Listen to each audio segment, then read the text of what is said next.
Well, happy Saturday, guys. Hope you guys are having a great day. I'm having a great day. Good morning. 9:30 a.m. where I am. All right, let's get rid of that. Anyway, happy Saturday, guys. Thanks for joining. Hey, Alan, how you doing? Gold Ray, Cracker, Techie, Diesel. Guys, how you guys doing this morning? Hope you guys are having a great morning. I'm going to actually be flying a 172 Skyhawk with a G1000. Going to take my chances with the G1000 this morning. How you guys doing? Hope you guys are doing well. And yeah, I was a little blasted yesterday. Not blasted like intoxicated. I mean blasted like angry. I updated the mandatory update for FS 2020 and hopped into the TBM, and that seemed to work fine. Didn't have any problems with that, which maybe I should fly that today. But then I hopped into the D62, the Diamond D62, and for some reason, it just was really strange. Like, I tried to throttle up, and on the runway rolling, I could barely get it to like 70 knots, and taking off, I had the throttle like 90%, and it would not go above like 70 knots. And then all of a sudden, I just moved it up to max throttle, and boom, it jumped up in speed. I was like, okay, that's weird. That's never happened before. And then I, had the GPS set on a flight plan. I clicked autopilot. It grabbed the magenta. It was flying on the magenta for about, maybe 20 miles. And then or 30 miles. And then all of a sudden, it just basically started banking right and took a nosedive. And I had to basically turn autopilot off to recover the plane. And then no matter what I did, turning flight director off, back on, I couldn't get the autopilot to work. So I rebooted, tried again, same thing. This also happened on the King Air 350. So something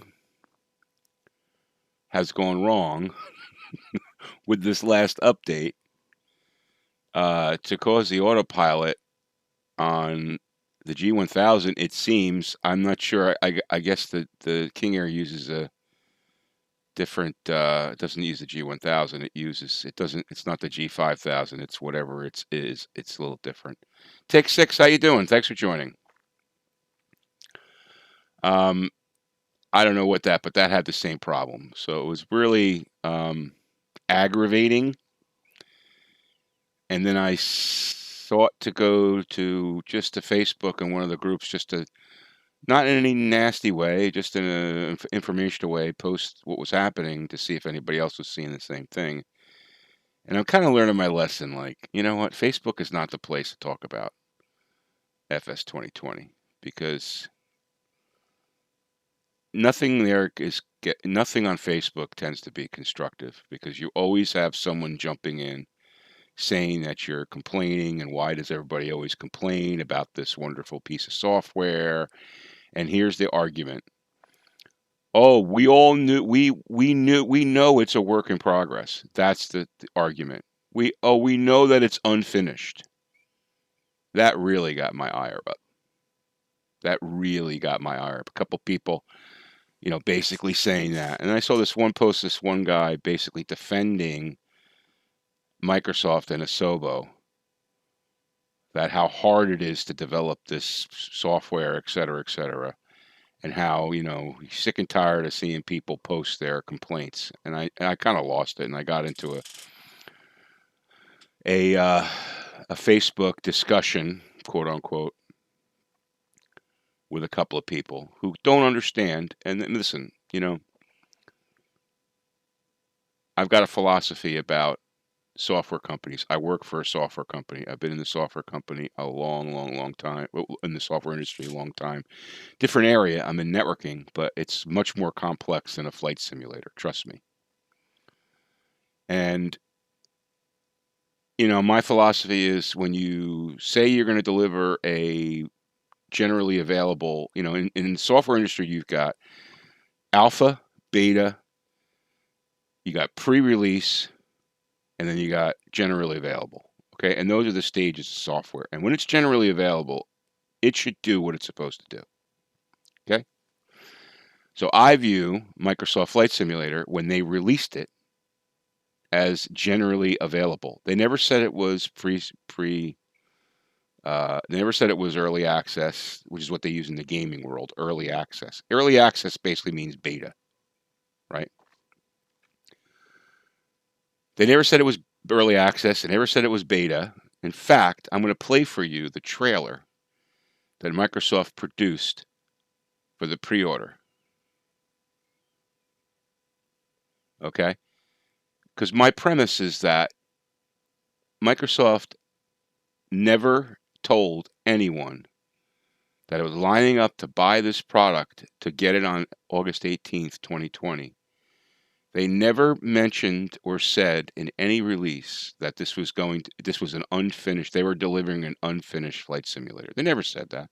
They never said it was early access. They never said it was pre-beta. They never said, you know, et cetera, et cetera, et cetera. They just basically billed it as the greatest flight simulator that was ever created on the face of the earth.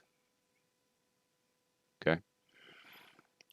And everybody latched on to that, and we all ponied up our money. Some of us were smart and just spent $60 to see how it was. And some of us were dumb. Well, maybe not dumb. Dumb's not the right word. Some of us were anxious and spent $120 to get the whole shooting match. All right? Well, you know, yeah, okay, $120 isn't a lot of money to some people. Some people, it's a lot of money. Okay. But I think that for $120 for a piece of software, you should be delivering a good amount of value. Because that's the exchange. When you buy an item, whatever it is, okay, gasoline, bread, milk, flight simulators, when you spend your hard-earned money on something, you expect value in exchange. And you expect, at least I expect, the company that sold me that product that I paid for to deliver on what they're marketing to me. And if they don't deliver on what they market to me, I'm going to go back to them and say, you didn't deliver on what you said. Right? I mean, in my industry, if we delivered a GA a release of software to a new customer, and it didn't do the 4 things that was supposed to do with that particular release, guess what? They would be calling us up and saying, wait a second, you told us it was going to do this, this, this, and this. It's not doing it. So either you fix it quickly, or we're going to use somebody else. Okay. Now I understand the analogy doesn't hold completely true in the quote unquote gaming world. All right. I understand that. But I think a lot of those premises do hold true. Right? And yeah, they want to be the best, right? And you know what? Well, let me play for you guys, okay? Because you know what happens is in Facebook, and again, I made a big mistake. That's not the place to debate Microsoft, because you're going to get people of all types and whatever, right? But I said to this one person that was saying to me, well, they said from the beginning that it was unfinished, and I said no. You go back and you produce for me one statement, one video, one press release from Microsoft and Asobo where they said, oh, give us your $120, but it's not really finished. This is pre-release. This is early access. expect a lot of problems. They never said that. I mean, you guys tell me if I'm wrong. Did they ever say, did you ever, anybody who bought this software, did you ever see anywhere where Microsoft and Asobos publicly said, listen, just want to let you know that before you spend your money, okay, this thing isn't finished yet. Okay, so, you know, you're going to have to go along for the ride with us on this one. It's not finished yet. Did you ever hear them ever produce anything that said that? So what you do is you've got, you know, and I hate to use the word fanboys because that's the word that people use. I call it enthusiastic users, whatever, right? But they go back to this argument, okay, that, oh, well, we all knew in the beginning that it was unfinished. That's bullshit, man. That is revisionist history. Revisionist history. Okay? And they're right. There were plenty of times where that could have been mentioned, and they never, ever, ever, ever, ever, ever mentioned that. Okay? So let me just show you, for those of you who have forgotten, okay? Let me just play for you, and I may get a copyright strike on this. I probably won't, because this is being done as a news article. So I just want to let YouTube know that I'm doing this as a news reporter, okay? Reporting the news and discussing the news. Not a reporter, but discussing the news. So here is the original you can see this is from Xbox, right? There, 4 million subscribers. This is from Microsoft. This is their trailer to get you to pre-order Microsoft Flight Simulator. Watch.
That's right, take 6.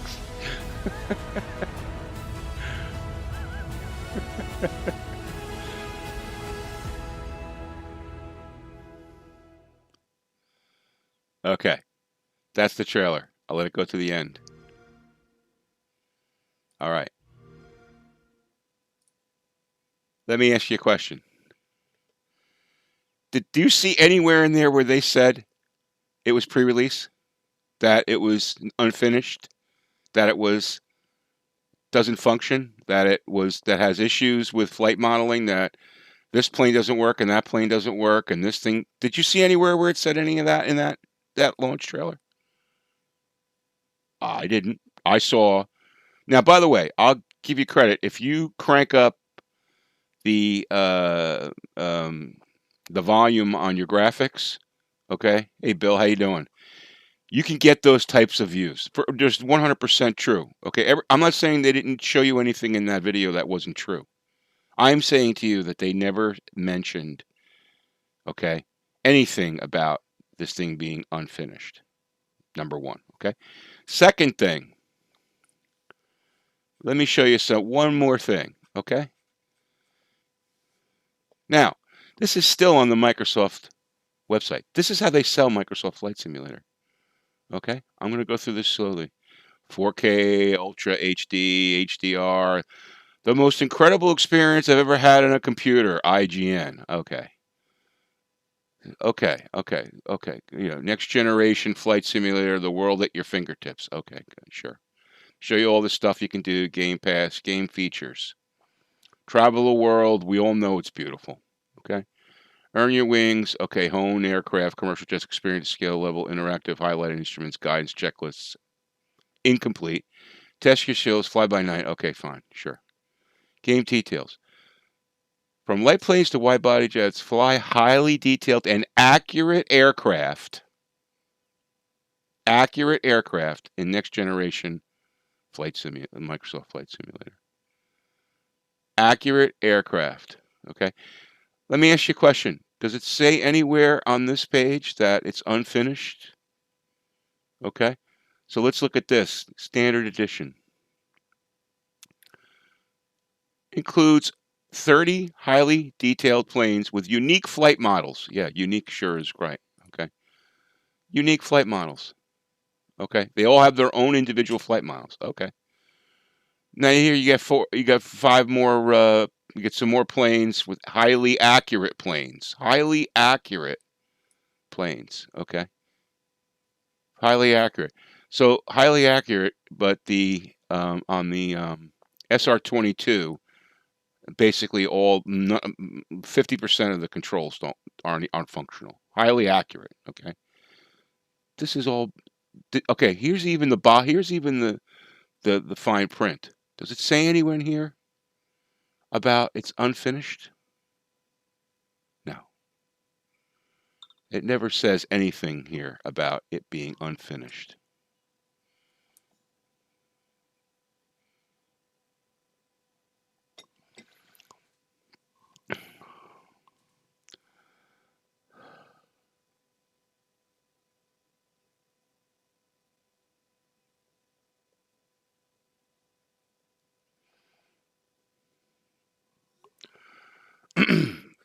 All right, so I'm making my case here that there's even today Microsoft is not really being honest about what they're selling people. They're not. Okay, guys, listen. I'm gonna have to give me 2 minutes. I have to go do something. I'll be right back. All right, I'll be right back.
Sorry, guys.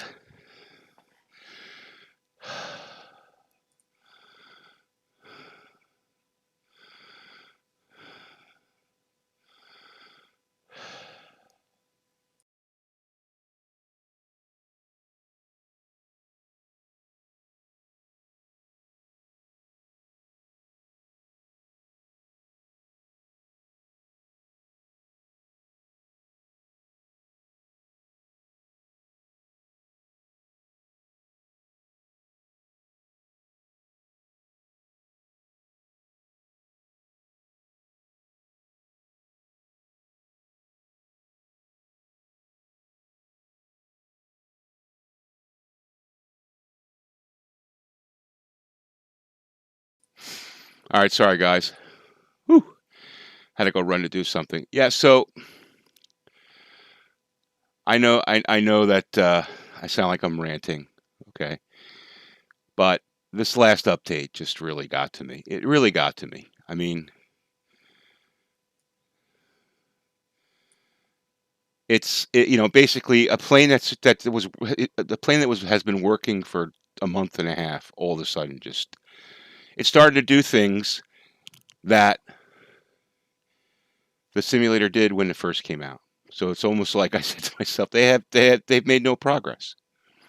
So I remember the first time I was using it with some of the planes, the Autopilot, especially the G1000. The G1000, if you guys remember, one of the first updates was to fix the G1000 because it wasn't holding the magenta at all. They delivered accurate screenshots, right? The word Microsoft means beta, exactly. Unique Autopilot that drops you to the ground. I heard they asked Helen Keller to write reviews. Oh, man. Listen, I think we're all like, I think most of the folks that follow my streams and stuff, we're like realistic people, right? We just want, we're flight simulator people. So you expect a flight simulator, yes, to have some problems, sure. Okay. But you don't expect it to regress. This thing is regressing now. They're regressing it, right? It started out, they were making some progress, they were fixing things, it was getting better, and now all of a sudden, it seems to me that it's regression. Now they changed the sensitivity stuff too on the controls, which I had to go, which they didn't really tell anybody about. That I had to go back and let's just take a look at the release notes. Okay, so basically, recent release, improved sensitivity and twitchiness. Okay, never knew that was a word. Of control surfaces. Okay, for these certain airplanes, not all, with these certain airplanes. Okay, improved autopilot pilot behavior and pitch management, altitude capture, and stability for these planes. Well, they kind of wrecked it on others. We're going to see about the Cessna. Okay. I didn't know the SR-22 windshield didn't work. I didn't know that, but they fixed some plane-specific stuff. Okay, they still haven't addressed the issues with the longitude. Okay, they got rid of this press to start. Like, to me, that wasn't a big issue. John, thanks for the subscription. I appreciate that. Thank you very much. Okay, that's hardly. I mean, it probably took what, 2 seconds to do. Okay. So, I mean, they made some other changes here, but they broke a lot of stuff. All right, they broke a lot of stuff, and that's what it's still. And yesterday it was still doing the oscillation thing, for me at least. But in any event, I just wanted to go back and show, and still, this is how they're selling it today, right? Today they're selling it. No, I didn't see that yet, Diesel. I haven't looked at, unfortunately, I haven't had a chance to look at Discord this morning, but I'll check it out. Today, they're still selling it as a generally available product, and it is not. I mean, come on. I mean, now we're in an age now, though, where before you're going to buy this thing, people are going to go look on Facebook. If they're smart, they join a Facebook group or they join the forum for Microsoft, and they look at it, they spend a little time, and they see that there's these issues, right? Or maybe they watch this video, okay, and they learn that this simulator has a lot of problems, okay? Well, Keith, Prepared D was based on what? FSX, basically, right? It was based on the Microsoft engine. I don't know.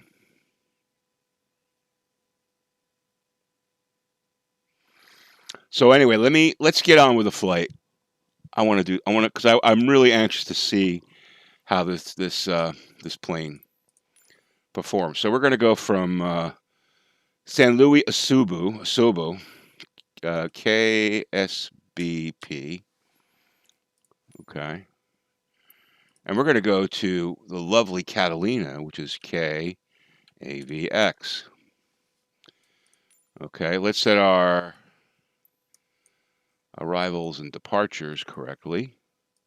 That's correct.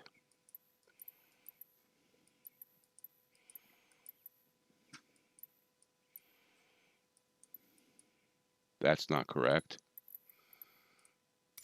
Okay. All right, so now we're going to set our GPS waypoints. Here we go. So let's go. The first one's going to be WIMRI. What? Okay. And then we're going to go CEBIG.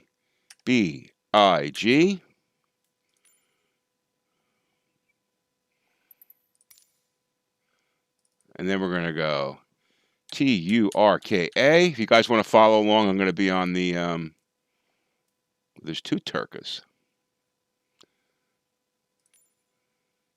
That's the wrong TURKA.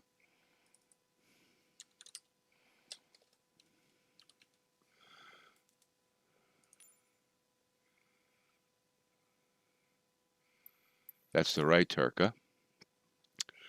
And then we're going to go SUKNE.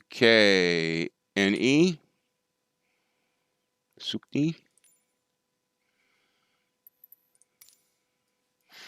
And we should be good to go. Okay, cool. Now, just in case, we're going to save this because Catalina. All right, just in case. Getting problems in the game, you put on EVGA, set the departure, and the game goes back a step. Interesting. Haven't had that problem yet. I think 8:50 a.m. is probably fine. I'm not going to try cold and dark because I don't want to. But let's get over to San Luis Obispo, whatever it is. Let's see how we do there. Yeah, that is bizarre. I'll show you the flight plan here, so if you want to take a look. So here's where we're going. Here's where we're going. Coming out of San Luis Obispo, whatever it is. And we'll make a right turn here. Sorry, left turn here. And you can see we're going to fly down the coast a little bit, check out the California coast. And then we're going to make a right turn and land at Catalina, which should be fun. All right. We'll fly at, why don't we say 3,000 feet? That should give us a nice view of everything. And yeah, so anyway, so that's my that's kind of oh yeah, how do you like the yoke, Alan? Sorry, I just saw that. East Tower, Cessna, November, 328 Tango, you happy with that? Ready for departure to the south at runway 11. It's a nice airport here, by the way. Tango Delta cleared for takeoff. Awesome, that's good. That's great. Let's see, we got anybody here?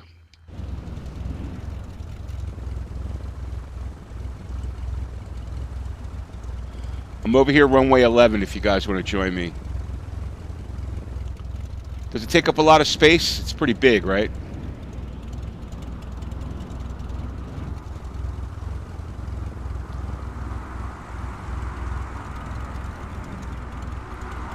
I hear somebody moving along. There's Gold Rake. Not bad? Okay. Yeah, I mean, it'll definitely be my next, I think it'll definitely be my next, what do you call it, yoke. I'm going to wait for this thing to crap, the CH Products one, I've had it for 4 years, you know. Unless I have a windfall. There's Gold Rake. We'll give you guys a little bit more time to... Actually, I wonder if I should have enough gas. Oh, there's... Not sure who that is. Full Trotter. How you doing, Full Trotter?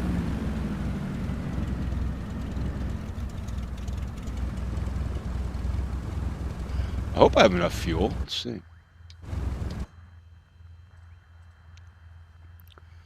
I should have enough fuel. Yeah, I got half a tank. We should be fine. I got you. I see you there, man. Oh, guys, sorry about that. Sorry about that. There you go. There's Trotter. Gold Rake. We'll give you... Anybody else joining? Want me to wait for you?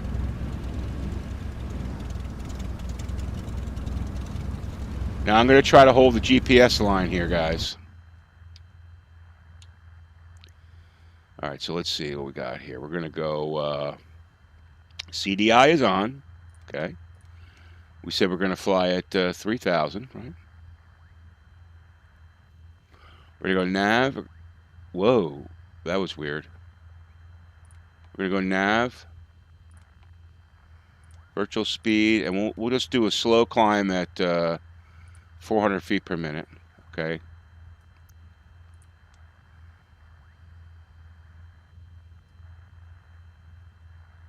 Oh, that's why someone was driving through me. Okay.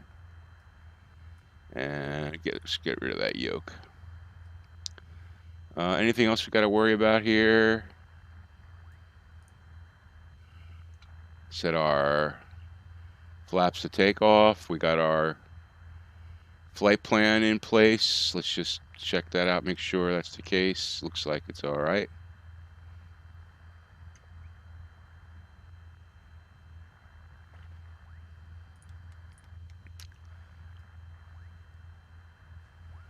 Taking it low and slow today, guys. All right, we got Gold Rake. I'm not sure who this is in the Cessna. It's not showing the nameplate for some reason.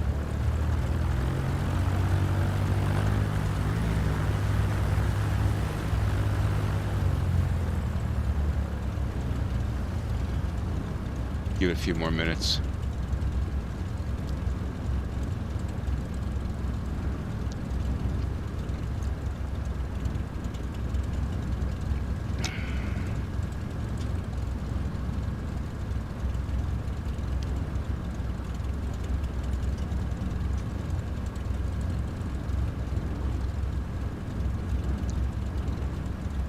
That's good. I'm glad you're happy with it. A lot of people have raved about it.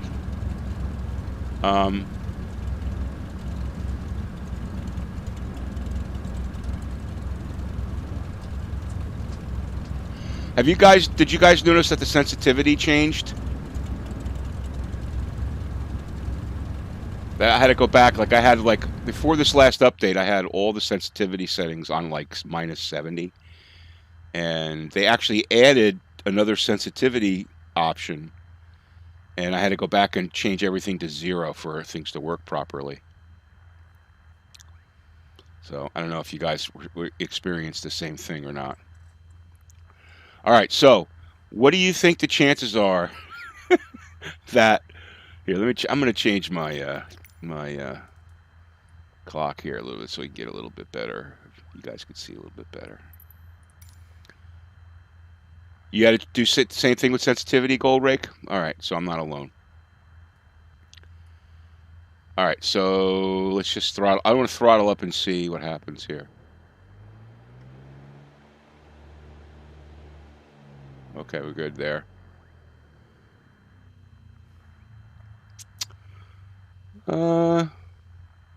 Yeah, East Coast server diesel.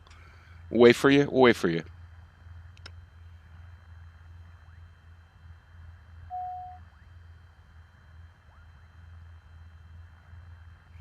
We'll wait for you.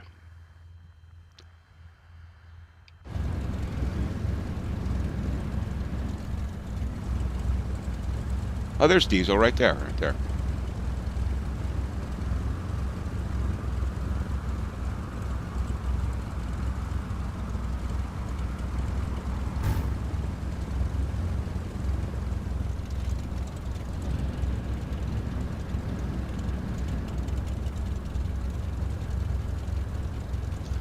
Officer Vinny, how you doing? That's you right here, I guess, in the Cessna? Not sure why. Well, I just saw, what's his name before? Diesel was right there before. Oh, there he is. That's probably Diesel right there.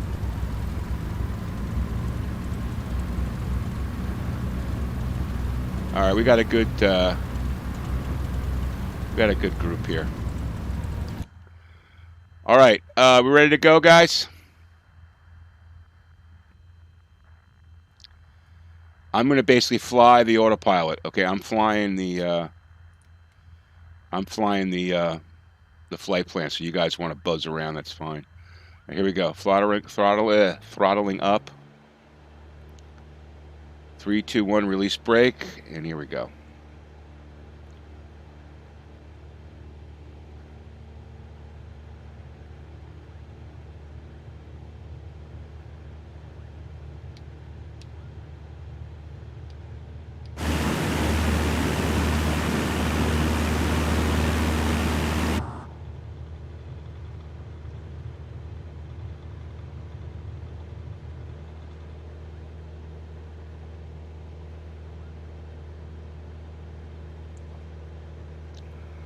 All right, flaps up.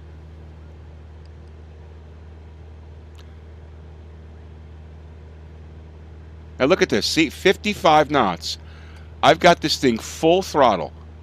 Okay, 55 knots. I can't. This is a perfect example. I'm not climbing really. I'm barely climbing. Okay, and I can't. It's barely gaining speed. Full throttle.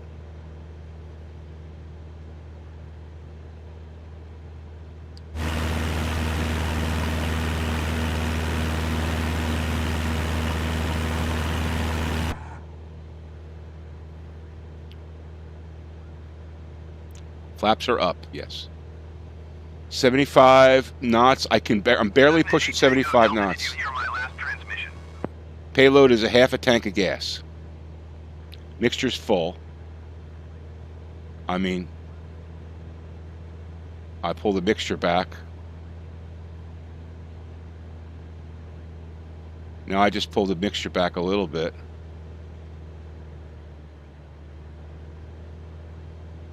I did. I pulled it back a little, but I'm still only getting 85 knots. Which I guess is fine for climbing. All right, let's put on autopilot, see what happens. Autopilot is engaged. Look what happens with autopilot. Let's see what happens with autopilot. Fran, how you doing? Thanks for joining.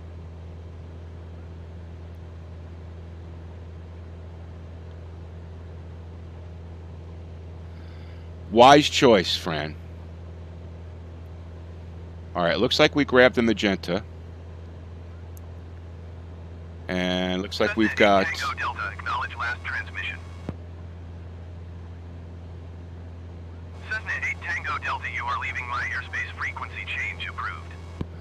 All right, so I guess you know, I really, it's my mistake with the mixture.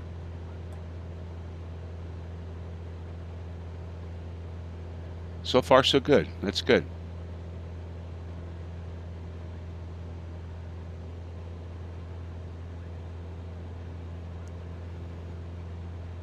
So you're loving X-Plane on your new system. That's awesome. Can you remind me what CPU, GPU you're using, Fran?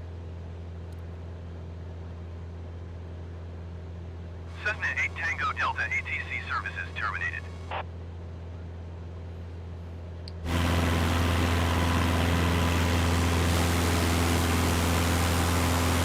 There we go, guys. Uh-oh. There's the autopilot. Look at that. I didn't do anything. I just had to turn it off. See? That's what happens. See that? That's what happens, okay? It's with the G1000 flying along fine, and all of a sudden it just basically banks and dives. Now what I'll do is I'll turn flight director off. I'll turn flight director back on and let me hit autopilot, see what happens. Okay, so I hit autopilot. Now I'm on autopilot again. It's going to grab the magenta.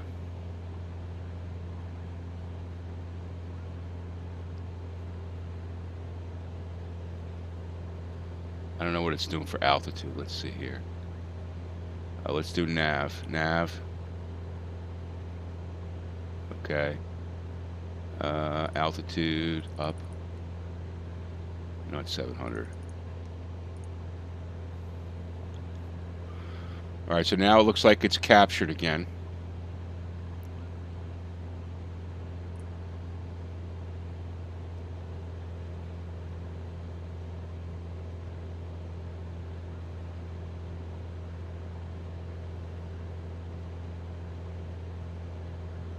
And we'll see how long it holds this time.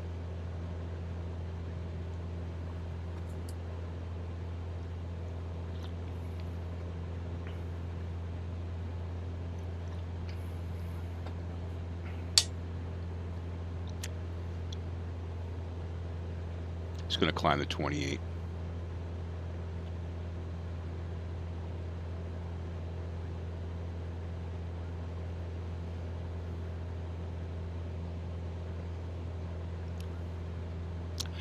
I mean, let me ask you a question. I was on the ground there flying, trying to take off, basically at sea level, okay? I mean, when you're taking off at sea level, I mean, you shouldn't have to mess with the mixture until you're, you know, at least like 1,000 feet or so, right? I mean, I'm at sea level, right? It just seems odd to me.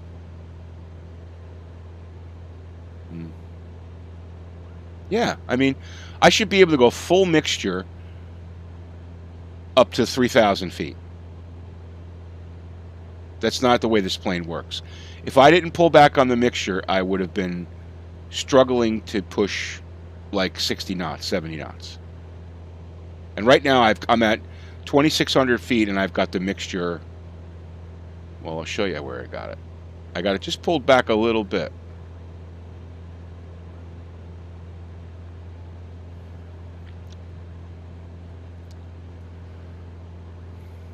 I mean, at least that's the way all the Cessnas that I've flown in other simulators work. I mean,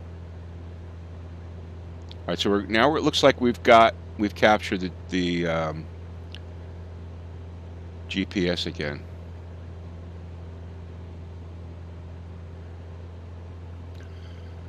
Yeah, Mike. Though I had to, because if I didn't pull the mixture back, I wouldn't have been able to have enough speed to climb. Which is wrong, right?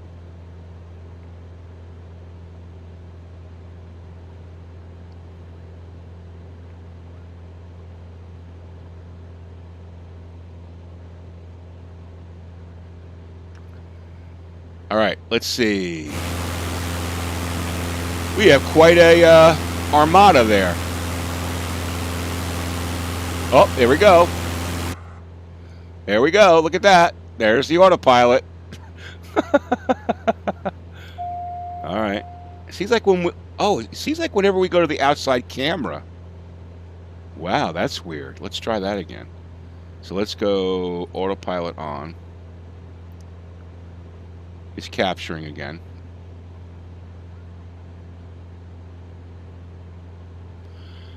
Isn't that strange? If I go to the outside camera, it took a nosedive. No, it's not. Maybe it is disengaging. I don't know. Let's see.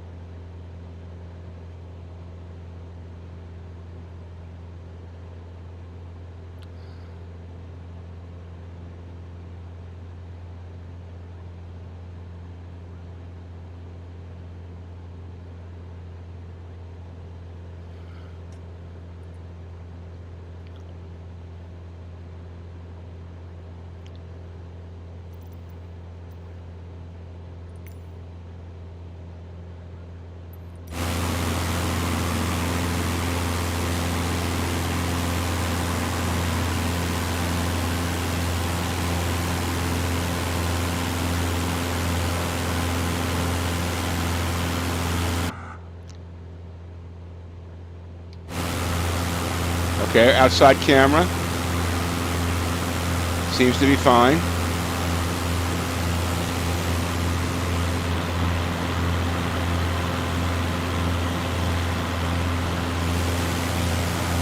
I think it was just a coincidence of time.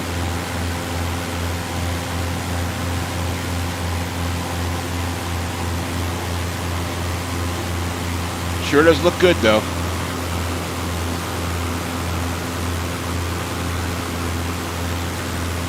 But that's twice we lost autopilot, right?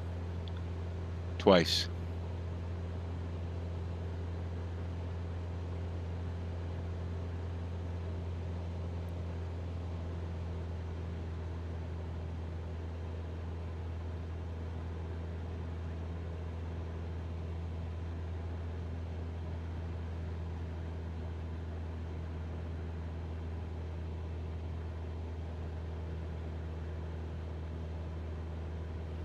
No, because I have a button map to go outside.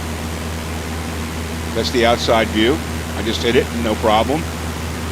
Inside. Not disengaging autopilot. Let's see what happens.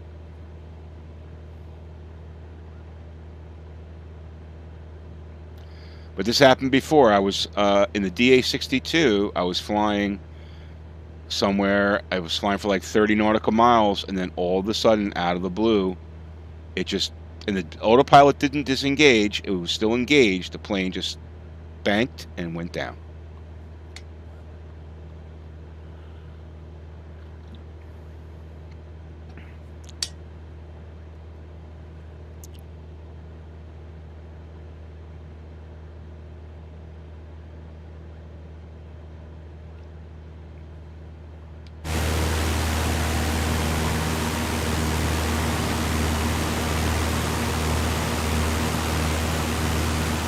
There we go again. Oh, maybe not. Thought it was going to start to go again.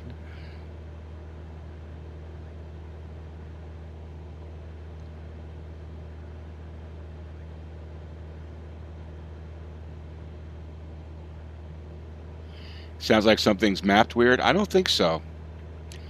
I mean, I haven't changed any mappings whatsoever, and I'm going in and I'm using this button to go in and out of the plane. And this, you know, autopilot's not. I have the only thing that disengages the autopilot on a button is my rudder trim, nose up rudder trim. That'll disengage. Like I'm going to do it right now. Hear that? Disengaged. Now I'm going to re-engage.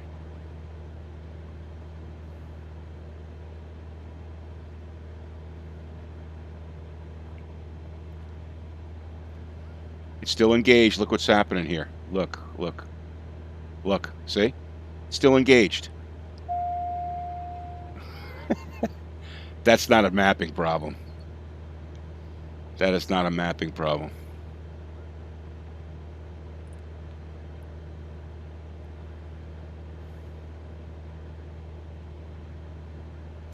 I just engaged it again.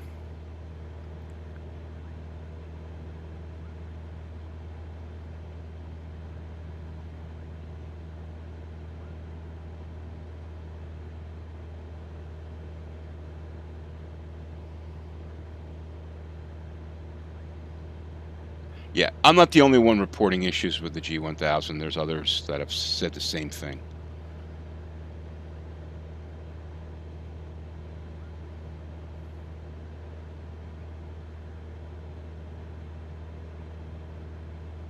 But this is the first time I've been able to, like, there's been times when I have not been able to. Once it fails, like, you can't even get it to work again. There's been times that that's happened. But it seems now it's allowing you to re-engage it.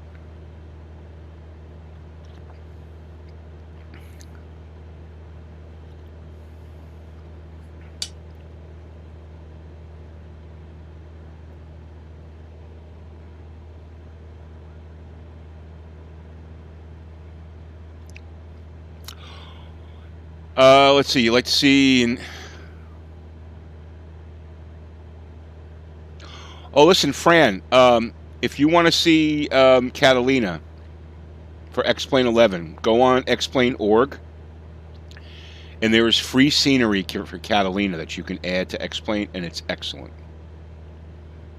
It's excellent. In fact, let me see if I can find it for you.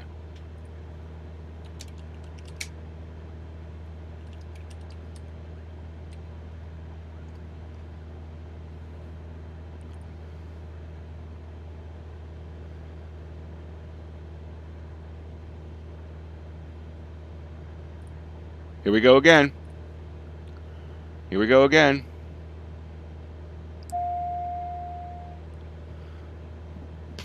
Not good.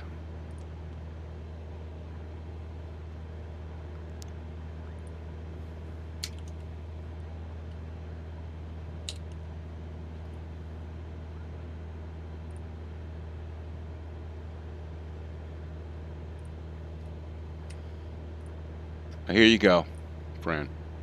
Highly recommended. It's awesome.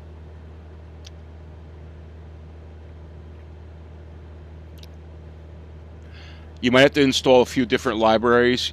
The instructions are there, installation. You have to have the Mr. X library, which you'll find. But it's incredible. I mean, let me just show you. It's the pictures of this. This is what it looks like, the scenery. It's great.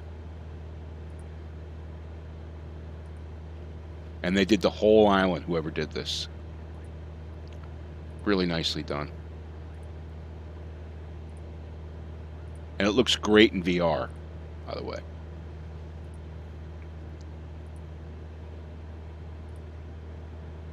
Pretty cool.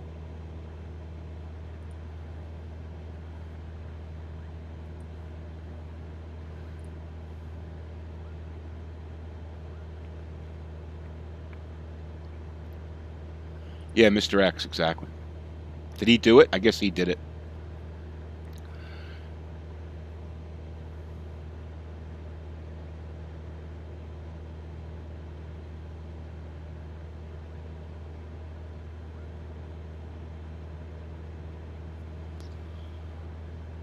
So I hope you guys are doing well. Listen, if you guys haven't hit the subscribe button, please do. Hit that little notification button too, so you'll get notified when we're streaming here. I like to do group flights on Saturdays.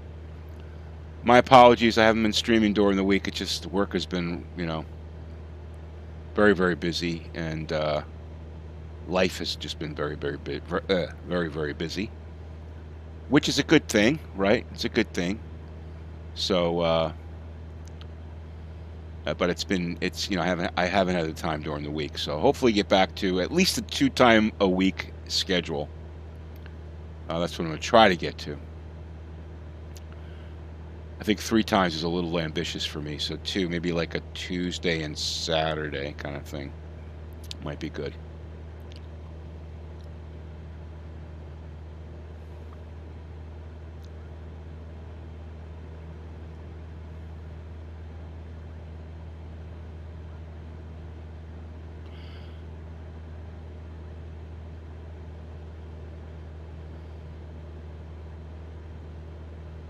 So I guess the slogan is kind of holding true, right? Flies like crap, you won't care. Are we going to go off the grid here again? Going to go off the flight sim again here? Let's see.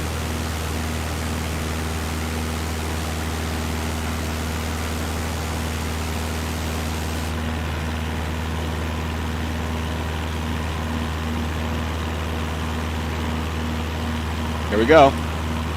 Here we go. Mind of its own.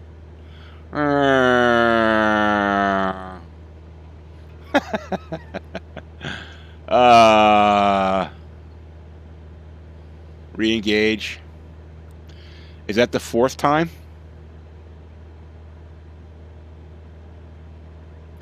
Yeah, why is that? You guys haven't had any problem with Autopilot?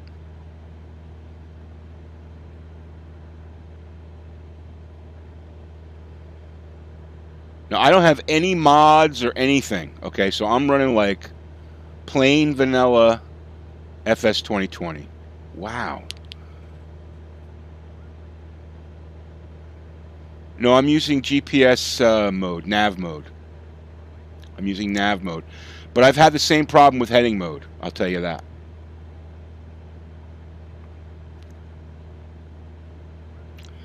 That's strange. You're not having the problem. I'm having the problem.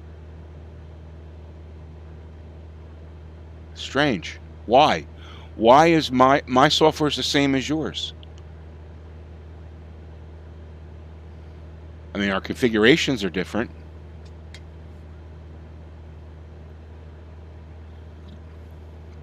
And you're flying the same plane. Weird.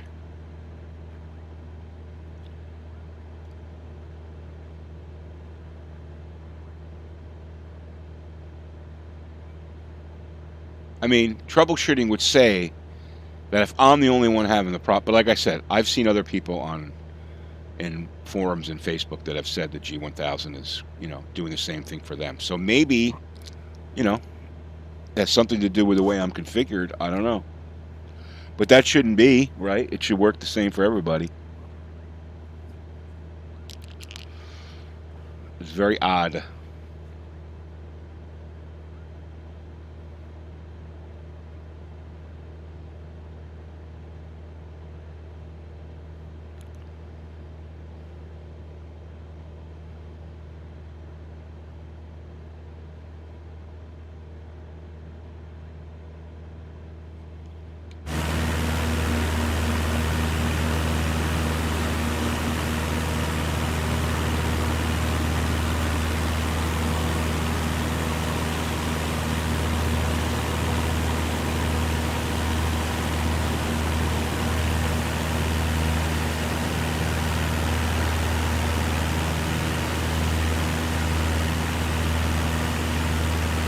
So Diesel, tell me about what's happening with the A320. Because you had mentioned that there were some issues with that. Oh, here we go again. I haven't touched anything. Disengage, re-engage. Now I have to correct the heading. Because I just tried to engage it there. So I have to correct the heading, get it back towards the magenta, hit autopilot, and then it'll capture again. We're on our way to Catalina Island. Let me just show you where we are. I could show you here.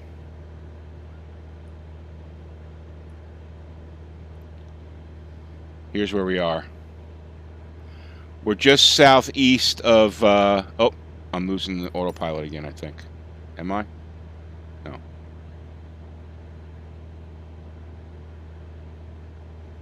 Oh, so it doesn't do the oscillation anymore? Now it does the side to side?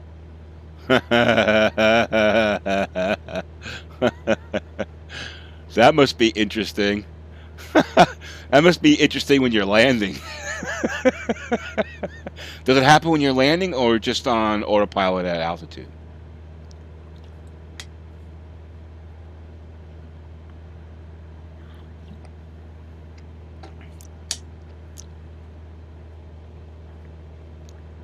See, this is what I talked about like a couple streams ago. Like, look, I think Alan's a real world pilot, if I remember correctly. But I'm not a real world pilot, okay? Above 32,000. But I'm a sim pilot, right? And I like sim flying in sims, and I do it because I'm trying to simulate the real world, and I expect my aircraft to perform. Okay? Like if I fly X-plane, all the planes perform exactly how I want them to perform. It's expected. Like every operation is expected. Here, you don't know what the hell's going to happen. Like if I put this on autopilot and went upstairs to go do something for 5 minutes, not that you should really do that in real life, obviously, but even if I just took my attention away from the screen and, the plane decided to do its nosedive on disengage, or basically autopilot failure is really what it is. It's not disengaging, it's failing. I end up in the mountains, crashed in the mountains.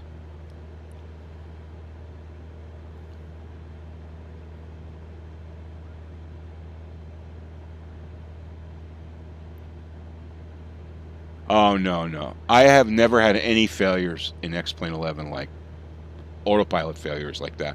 The G1000 in X-Plane is 100% solid as a rock. I've never had any problem. No, my controllers are all calibrated. I basically went over that with this last update to make sure everything's working. And plus, it's autopilot, so it shouldn't really care about my controllers, right, Mike? Yeah, I will. I'll check it out when I get a chance.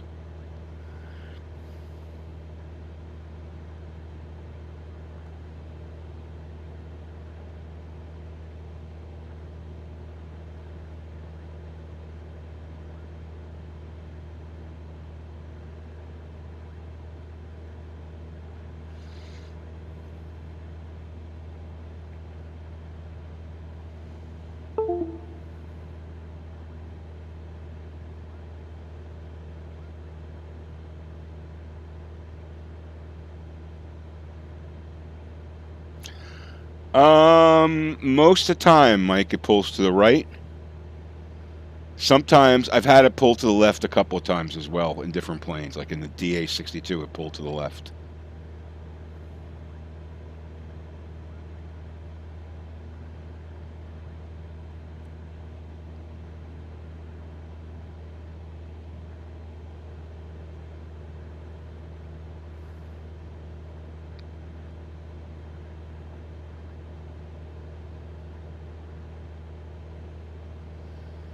Well, I'm just curious, Fran, what CPU and graphics card you're using.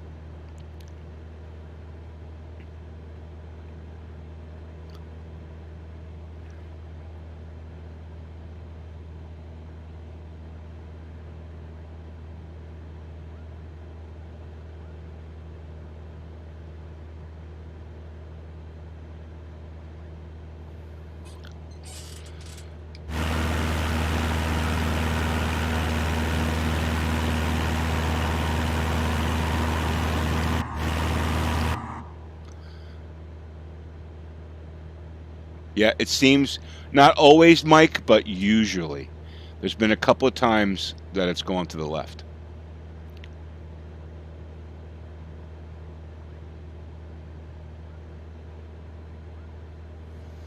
You know, let's pull the throttle up. I mean, the yoke. Yoke is.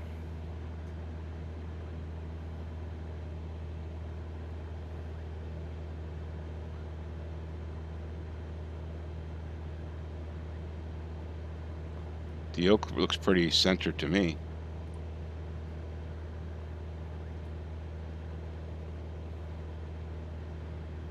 Nah, I'm not. I'm not. I would like to, but I need to spend the money on upgrading my PC first. That's the priority for me. I got to spend about $1,200 on that first. No autopilot, yeah. I tell you, I mean, I'm glad they fixed the sensitivity. That's a good thing because that was to have to fly at -70 sensitivity was kind of ridiculous.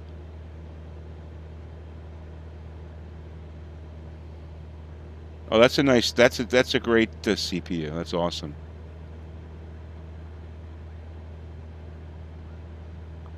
Yeah, you got that big. You got the big windshield there, Alan. Oh, I thought you were talking about the DA40. Sorry.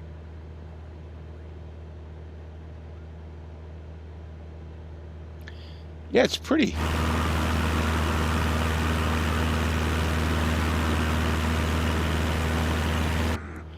I won't. Oh, here we go. There we go. There we go. There we go.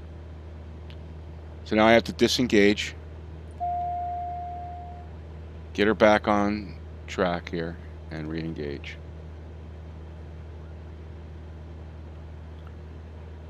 Yeah, I like that DA40.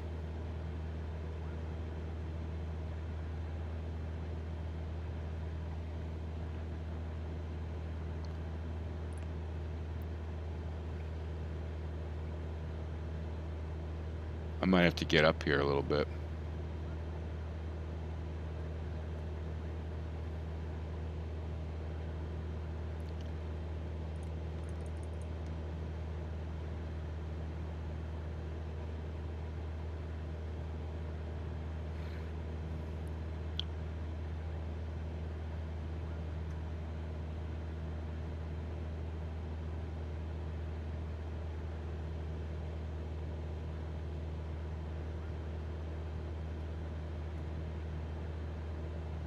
Why is it going down?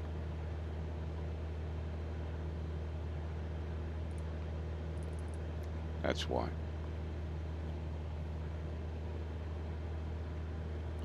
We should squeak by here. Now, if I took the there's the oscillation. Look at that. If I took the nosedive here, that wouldn't be a good thing.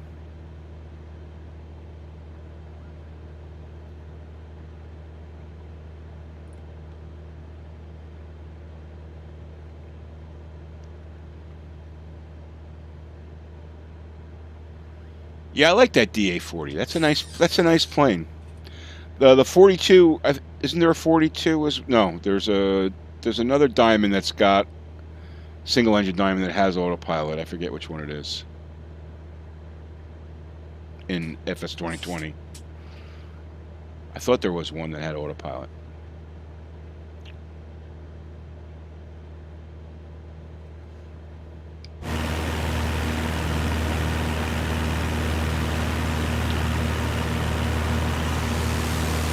We got quite an armada today. Look at this.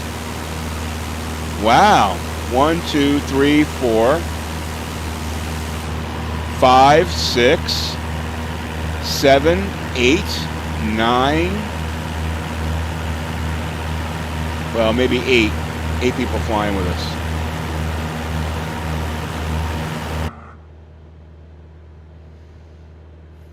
Oh, that's cool. That's cool. Oh, there you go. There you go. Disengage. Re-engage. Why do I have to do that?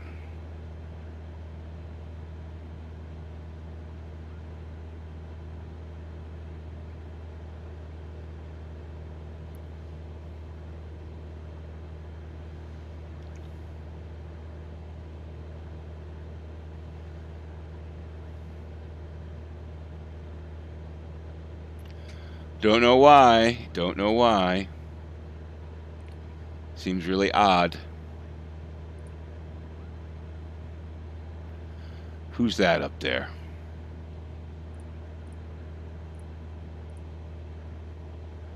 Officer Dan and Goldrake. Nice.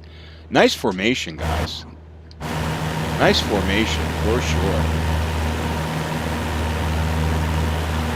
There we go. There we go. Oh, now, no, now it corrected itself. Oh, no. Oh, what's it going to do? What's it going to do?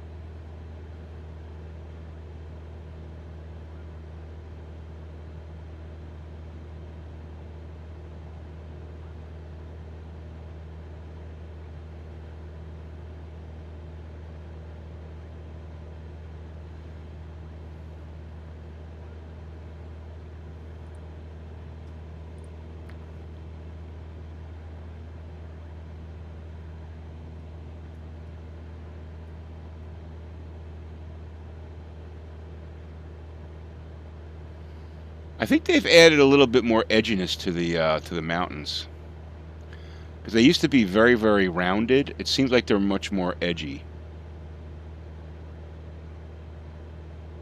Is that me, or do you guys agree with that? Like, it seems like that they've changed the mathematics of their mountain scenery. Seem a little sharper and edgier. It used to be very rounded.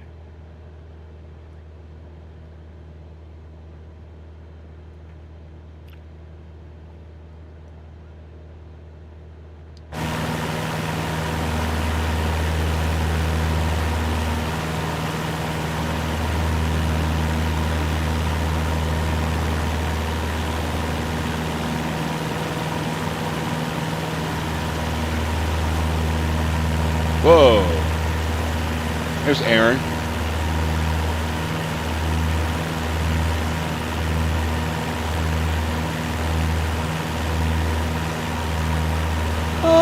I don't know if it's screwed up the graphics. I think it actually looks better. Like I said, I think the mountains look more realistic now.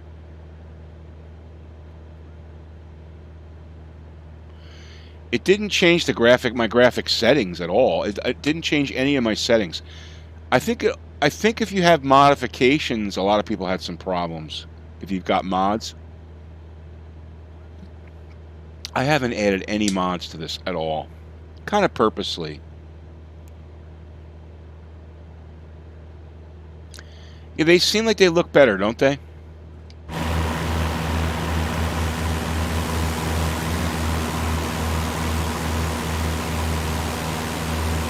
Here we go. Here we go.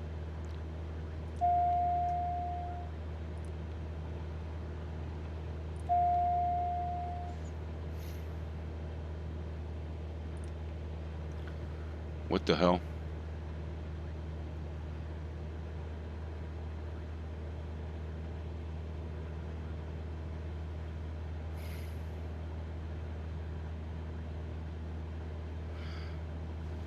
Ah.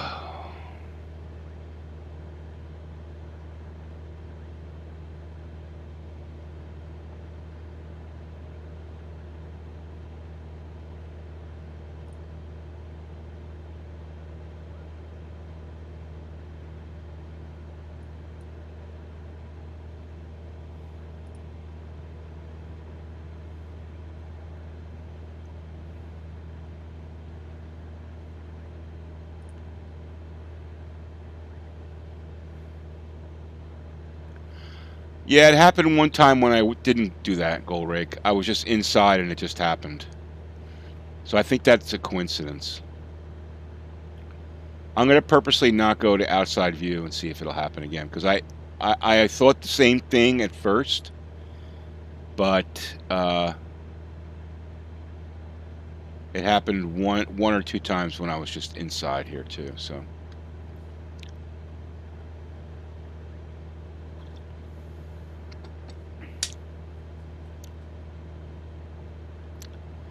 But still, I mean, going to the outside view should make no difference whatsoever, right?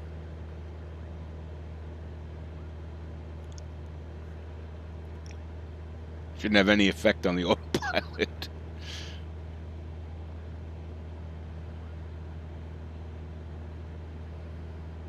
Hey, Christian, thanks for joining.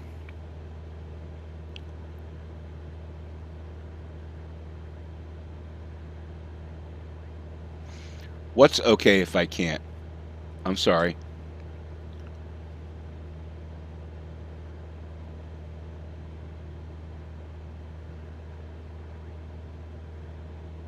So the night lighting is better? Okay, let's check that out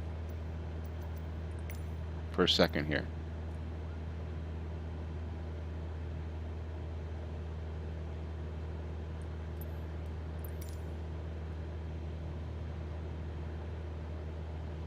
Oh, that looks cool.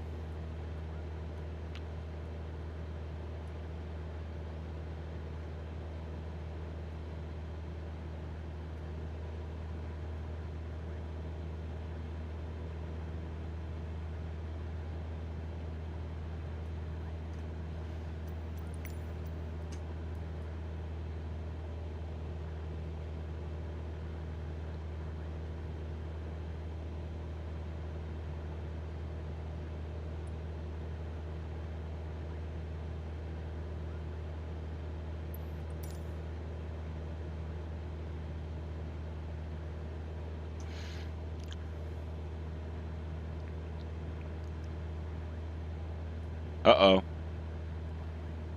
Okay. It just froze there. I was worried about the blue screen of death. Yeah, Aaron's pulling some G's for sure.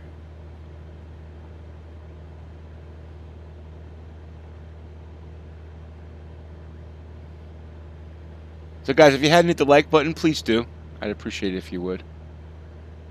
If you want to hit the dislike, that's fine too. Whatever you think, whatever you see, whatever your vision.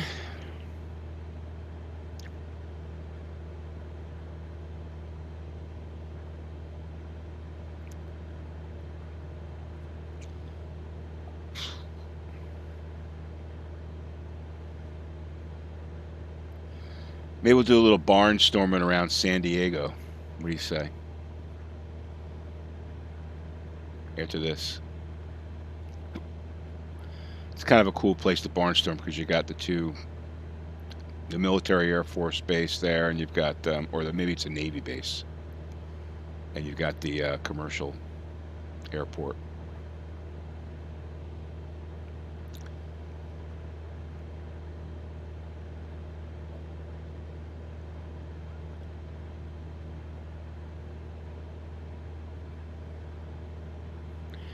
You don't have any subs. Okay, well. If you'd like, you can subscribe to my channel. That'd be awesome.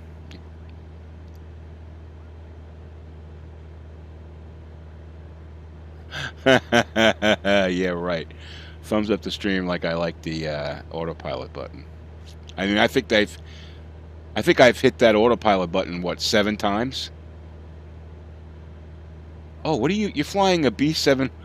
Holy crap, dude.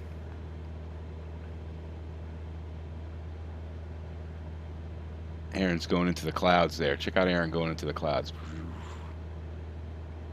Well, thanks for subscribing, Christian. I appreciate it. Thank you.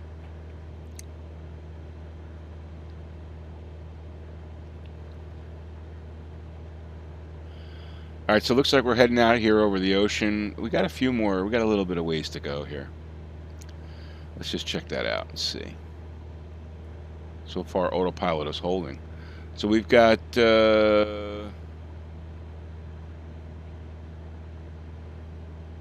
let's see. I really don't know. Well, 33 to CEBIG. So we got about 70 miles to go.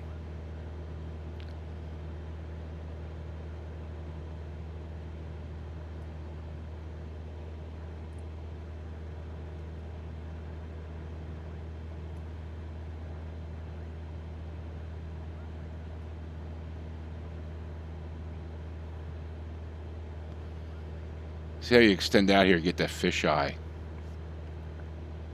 kind of look here, wide angle.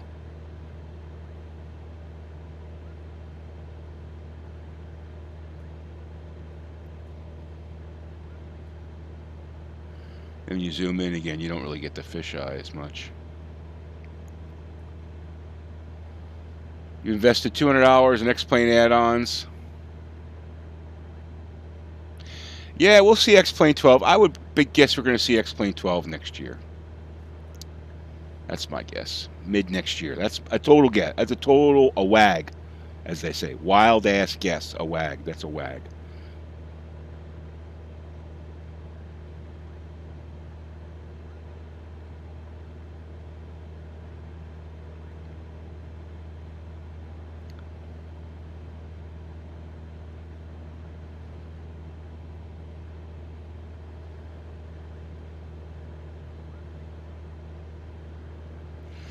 Let's see how far we are to San Diego. Maybe we'll take a flight to San Diego. So if we go...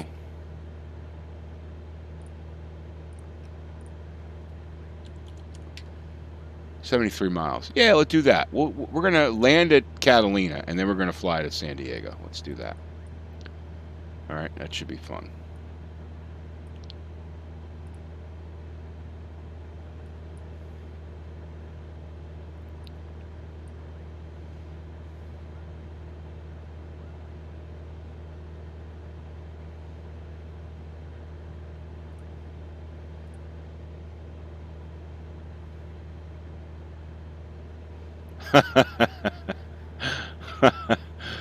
You running out of fuel, man? You gonna be able to fill up the fuel in the DA40 from a KC-135? That should be interesting. Yeah, so, all right, so Gold Rake. We haven't had any loss of, what do you call it? Autopilot. So, there you go. There you go. I spoke too soon. There you go. See? I didn't do anything. Disengage. So, that blows the theory, dude. That blows the theory. So it happens whether you're outside or inside. It has nothing to do with your view.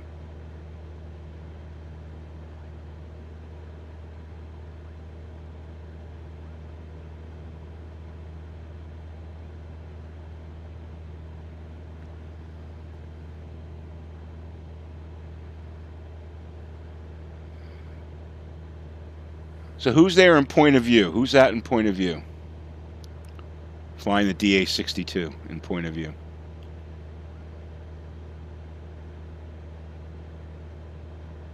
I see you flying around there. Is that someone in the stream? All right, so guys, if you're watching here and you want to join us, we're going to land at Catalina, and then we're going to head 73 miles to Santiago.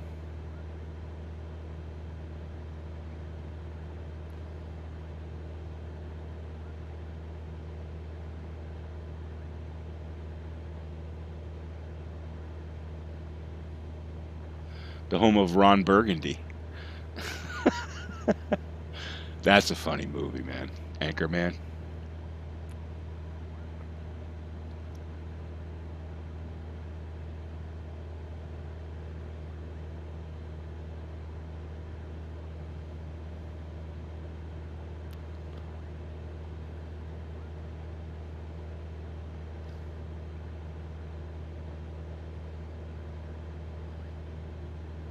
Thinking about all the Anchorman bits. I went through a phase where I think I watched that movie like 50 times. I get like that, like with certain movies, like I don't know if about you guys, but sometimes, like right now, I'm obsessed with Ford versus Ferrari because it's on HBO, you know, and I saw it in the movies and in the in the theater. But I'm obsessed with it, and like whenever it's on, I don't care where it is, I'll just pick up and watch it. I think it's like one of the best movies ever. Oh, it's an awesome movie. Christian Bale is great in that movie, and Matt Damon is great in that movie. He really is great in that movie. It's a great movie. Ford versus Ferrari. I literally I've seen it beginning to end at least 10 times already, and I've watched it, you know, somewhere midstream, you know, I don't know, 30 times. Every time it's on HBO, if it's on, boom, I'll just watch it. And my family's like, "Are you watching that movie again?" And my son's big into cars too, so he and I went to go see it together at the theater, and you know, we're both like raving about it. But I don't know what it is, man. I just love that movie. Gotta watch it, dude. It's awesome. And here's why. Here's I think why I love it. One of my favorite movies when I was a kid, and this is going to age me, was a movie with Robert Redford and Paul Newman about 24 hours at Le Mans. And they were racing these Porsche Golf-sponsored Porsches. They were like light blue with orange markings. I just remember those cars. I love that movie. And, you know, back then, unfortunately, you can only watch it when it came on TV, right? I don't think I saw it in the theaters because I was too young.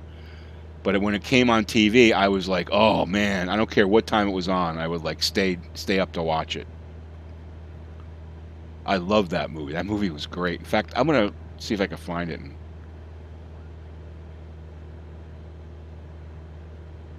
Yeah, it's okay. I don't care. I didn't expect that Matt Damon could drive a car that fast, or crash, or Christian Bale would crash and almost kill himself. They did a hell of a job with the CGI, that's for sure. But it's a great movie. I love that movie.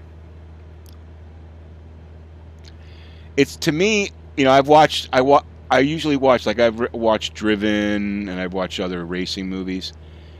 It might be the best racing movie ever made. I think it maybe next to Talladega Nights. No, I'm just kidding.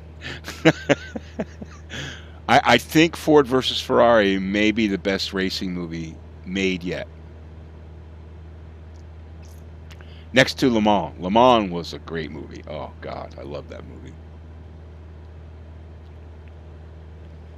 In fact, I haven't seen it in so long, I'm going to see if I can find it and watch it. See if I can get a full screen version.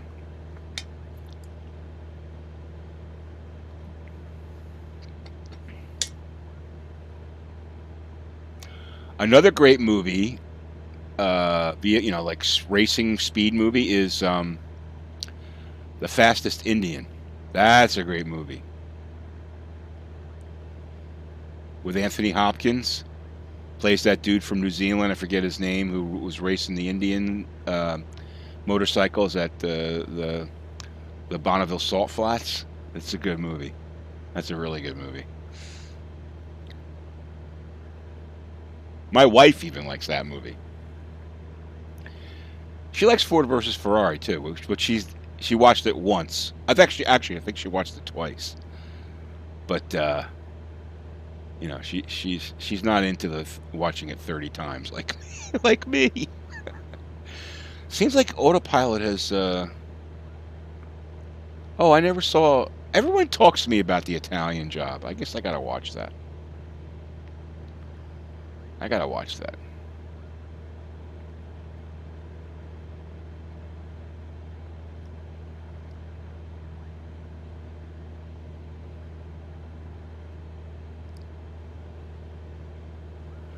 So I guess everyone's. Is everyone? Oh no! Look at that! Wow. Diesel point of view, full truck. Oh, there we go. There we go. Oh. What is it? Let's just see what it does. I'm not touching anything. So there I went outside, and it caused a problem. Now it's on its own, correcting. Now Gold Rake is in front of me, and in back of. Oh, that's. Oh, sorry. That's really weird. I want to see if there's anybody in back of me. There's Full Trotter, Diesel, US APR, a lot of people. All right. Got a nice armada going here, guys.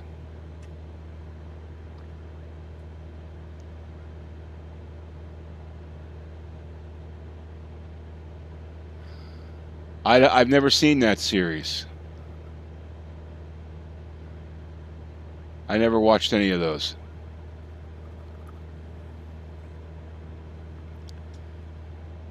I like Ozark, Narcos.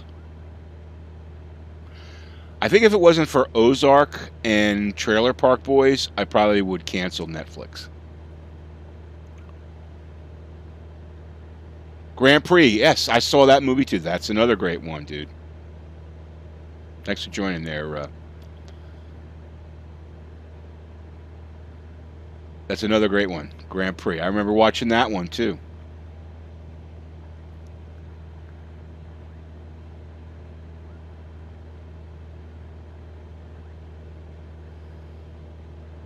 What makes you say that, Gold Rake? It happened without me touching any keys at all.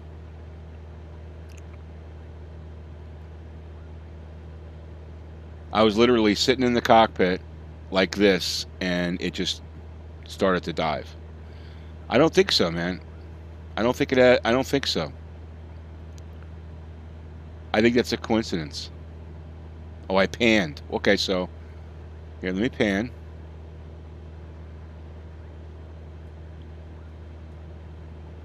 I'm using my mouse to pan, okay? I'm using right mouse button, click, hold on the screen and pan. That's how I pan, okay? And nothing's happened. I did hear about Sean Connery. So Gold Rake, I don't know, man. I'm just panning right here. Boom, boom, boom, see? Nothing happens. Go outside. Pan.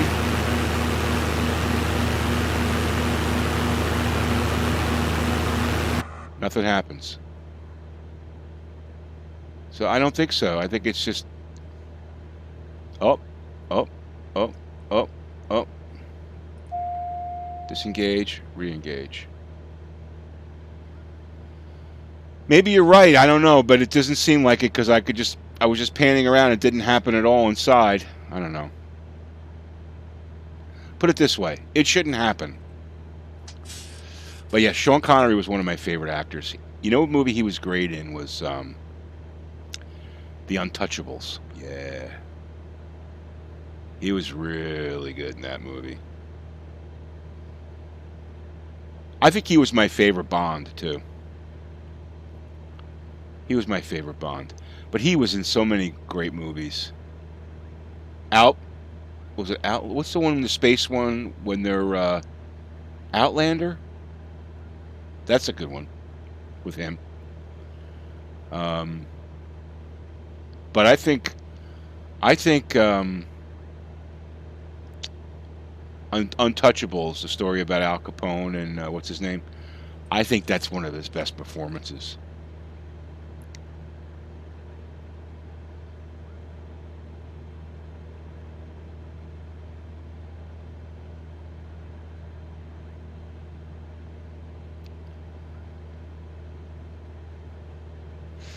So Goldrake, going by your theory, so panning, right, is basically right-clicking on the mouse and moving back and forth, right? Okay, and never going near the autopilot button. Autopilot, okay, I have mapped. The only thing I have this autopilot disengage map to is the trim nose up trim. That's the only thing I have it mapped to. Okay, so I'm going to just do a pan around.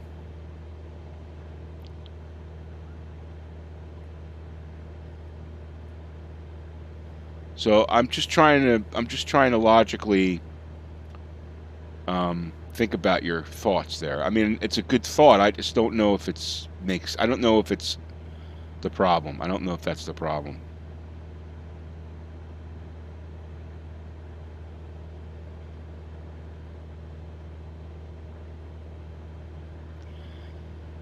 Yeah, I guess I could do that, Alan, to tell you the truth.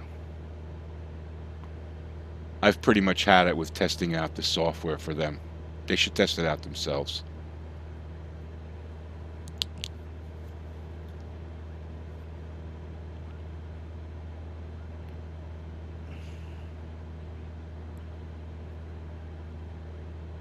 I mean, I'll check and see if autopilot. But here's the problem. Here's why I know it's not mapping, okay? Because when it happens, okay, the autopilot is still engaged. It doesn't disengage. Autopilot is still engaged when the plane starts to veer off. Okay?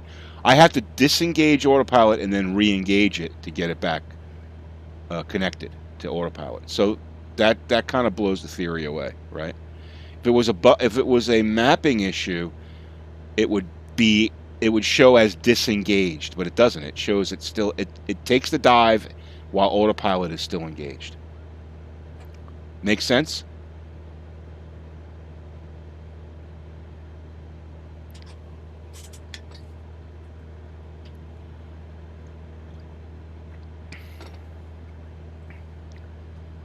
Here we go.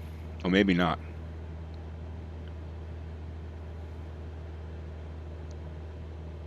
Yeah, we're heading to Catalina. Yep. We're heading to Catalina. Ooh, look at Aaron, the big bird. Wow, check that shit out. That's pretty cool.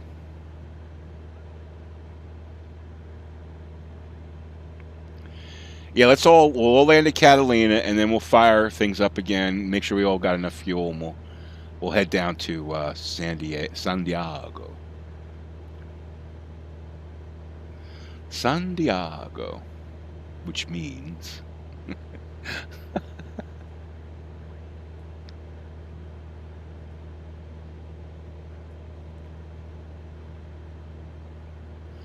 hi, Christian. Welcome back.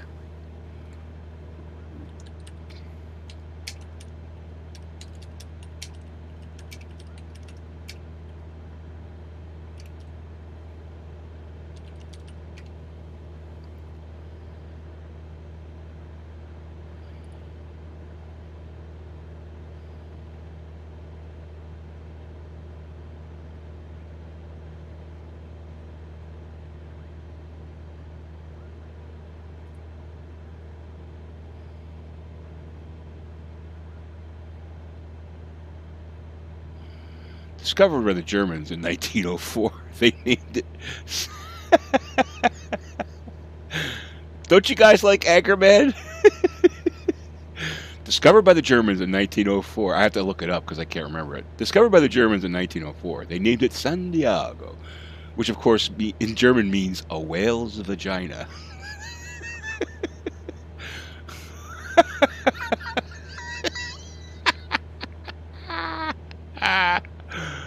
Oh, that's such a funny movie.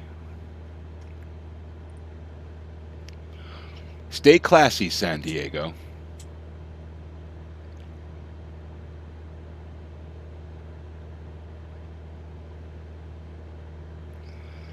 All right, I'm going to change the time here because I don't want to be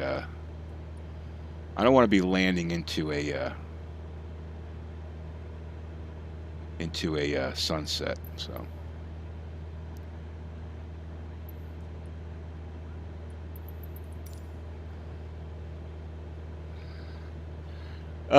discovered by the Germans in 1904.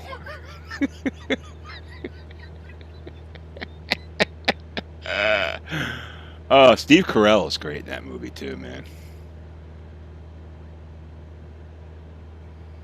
Oh, someone just tried to crash into us there.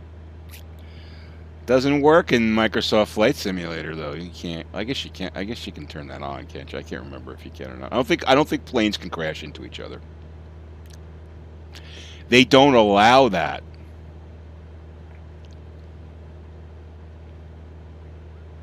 It's restricted.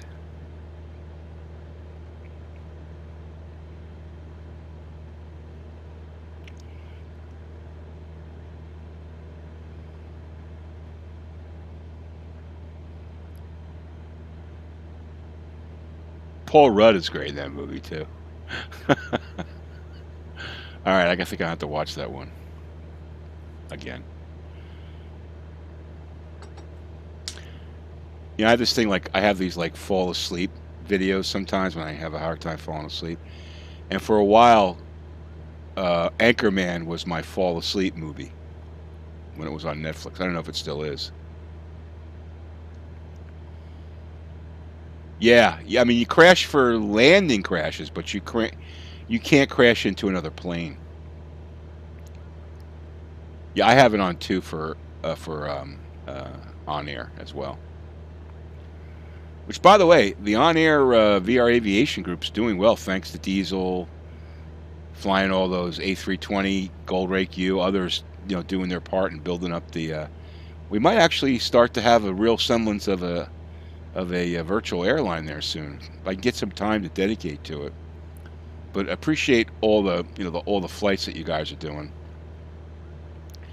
It's really helping to build up the build back the cash. I mean, I think I put 4 million virtual into it, and that was kind of dissipated into the planes, and then them charging ridiculous money for. And by the way, Goldrick, thank you for your advice on the FBOs, because we were spending $100,000 a week on FBO fees when they put that in, which to me was kind of ridiculous. But now it's scaled back where it doesn't cost much at all.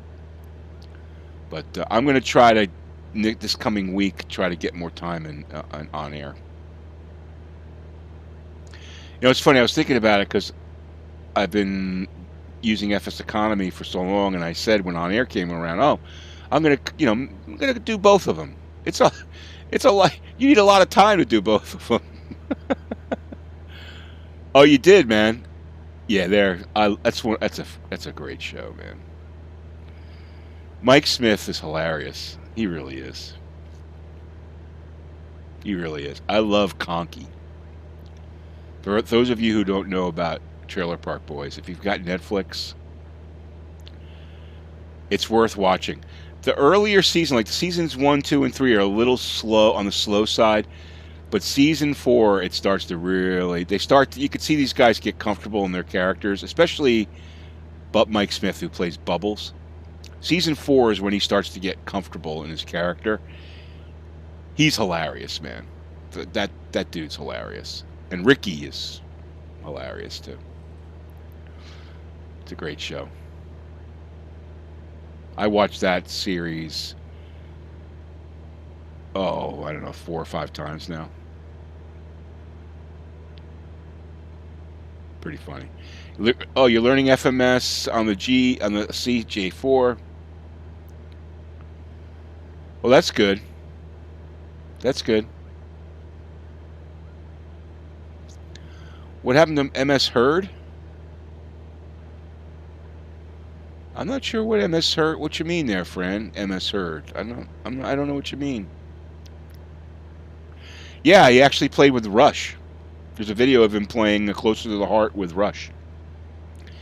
He's actually had a band. If you look on YouTube, on Mike Smith's YouTube channel, he had a band for a while there. They're actually pretty good. They put out a few singles.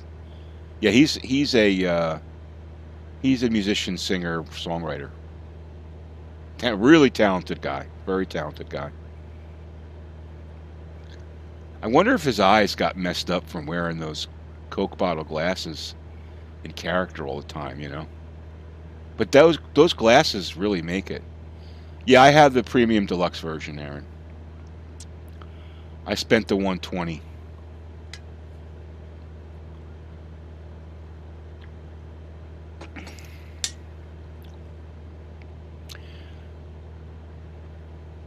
Yeah. Are you happy with it, Aaron?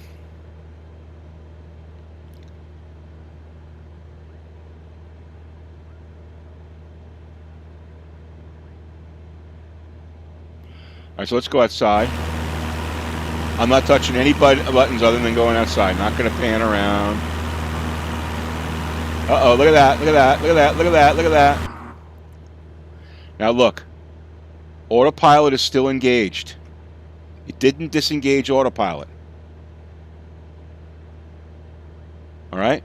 So all I did was I took the outside view. Awesome, Aaron. I took the outside view. Now it looks like we're going to correct here. Okay, see, so I never touched autopilot. It's been engaged the whole time. All right? So watch. I'm going to go outside.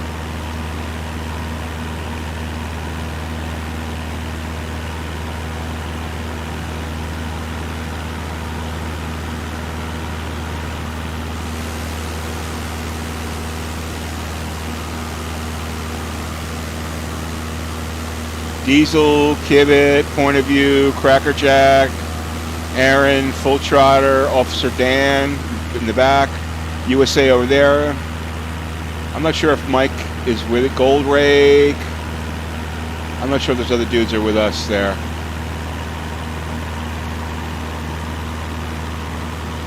All right, so now I'm outside and it's fine, right? Look, I'm fanning around. It's intermittent.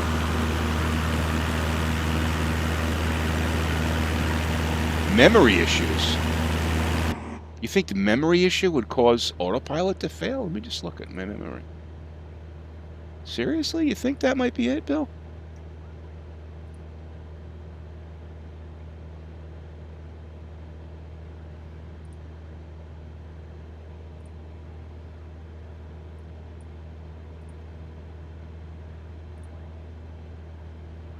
Yeah, let me show you.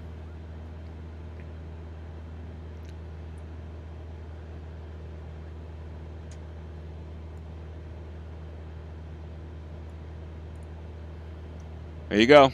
Memory's fine.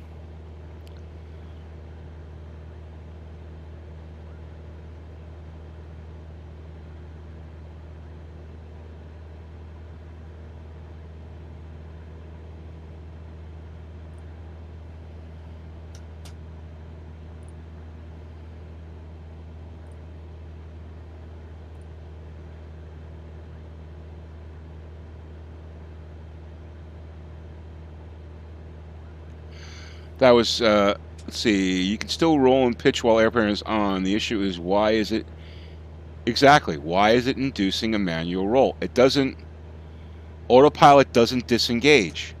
It's still engaged and then it just goes into a roll. And it's happened intermittently. When I haven't touched anything, when I have touched something, when I've gone outside, when I've stayed, it's an intermittent thing. I don't think it's connected to anything. Certainly no mapping, because if it was mapping, then autopilot would disengage, right? Here's the thing. I don't have time in my life to troubleshoot it. I just want the friggin' thing to work. No, my memory's fine. In fact, I've got a little, I clear out standby memory constantly, which is something I've been doing for a long time. I'm actually going to do a video on that because standby memory can sometimes cause memory leak issues and stuff. No, I got 32 gig and, you know, I've never had any memory issues at all.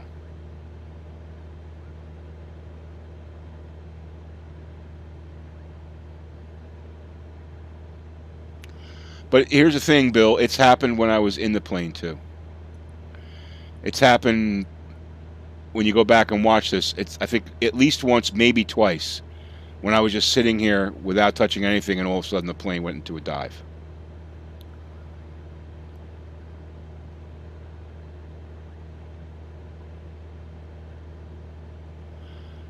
Yeah, the problem is if I bring that up,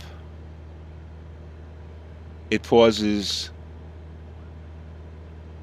the aircraft, so I'm not sure how I'm gonna do that, Diesel.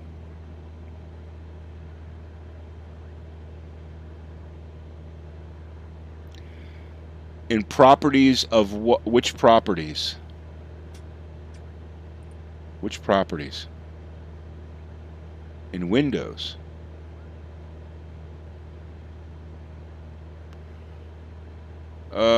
Really? I can do that?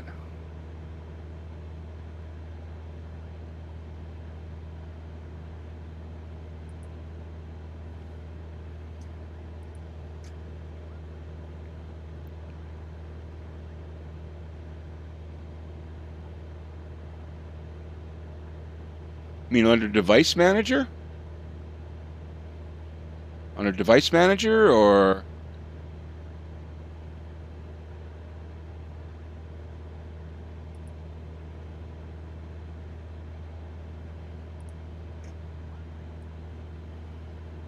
Under Device Manager?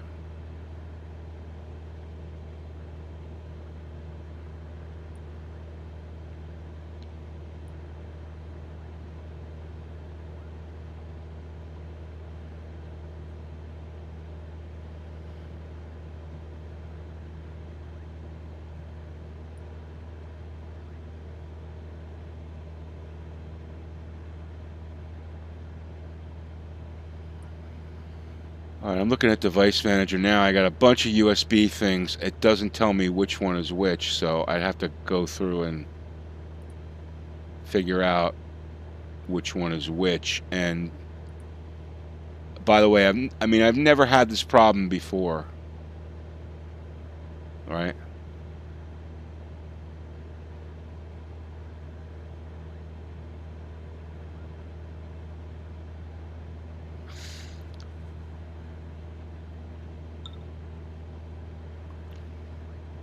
I mean, I'll look into that, but I've never had a problem like that before, ever.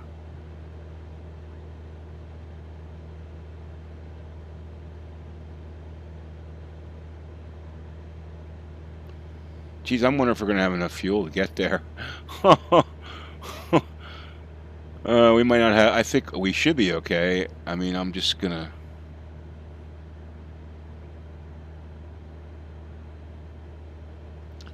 Could be failing, though. But again, so you're saying the autopilot... I mean, the autopilot is software running the plane. What would it have to do with the hardware that I have attached? I don't know if I follow the logic there, dude. Because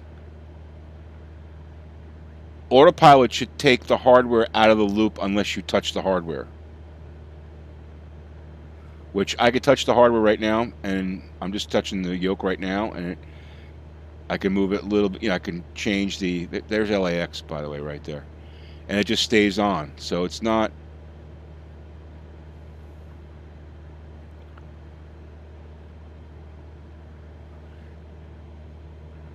Oh, there we go.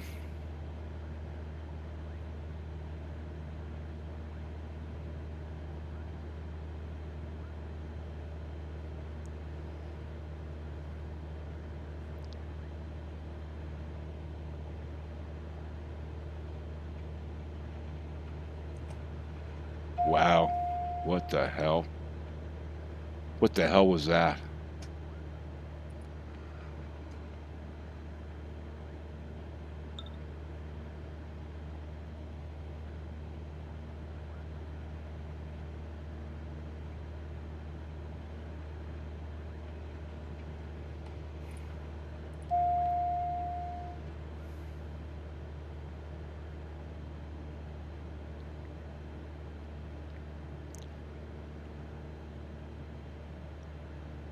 Wow, maybe you're right, because I was playing around with the yoke there. And then all of a sudden it started to freak out. Maybe you're right. It just doesn't seem like that should... Too many vectors, yeah.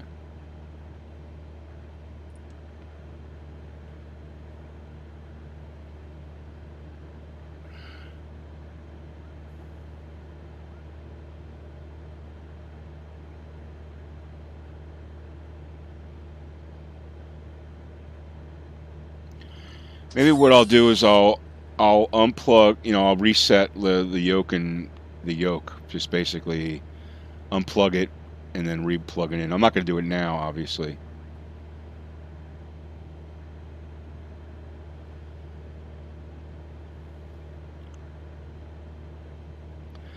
So let's wait. Let's let it get back on track here.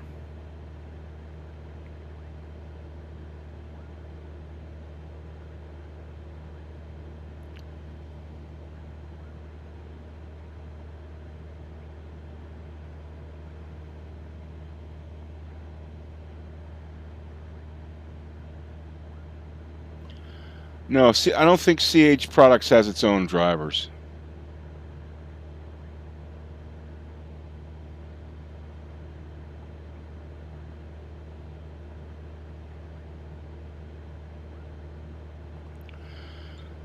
Now you guys, now it's making sense. You guys might be right there. It might be...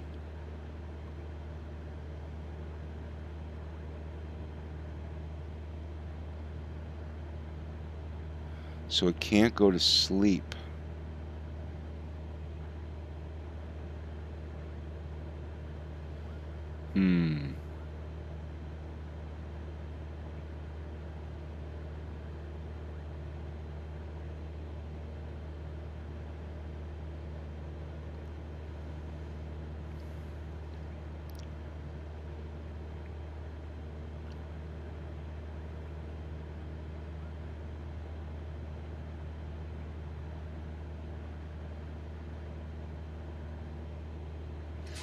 All right, I'm going to try this again. I'm just going to like fiddle with the yoke a little bit. It's going to like just take it like a couple degrees to the left. It comes back. Go to the right. Comes back. Oh, there we go. Oh, no, no, no, no, no. Let's go up. Let's go down.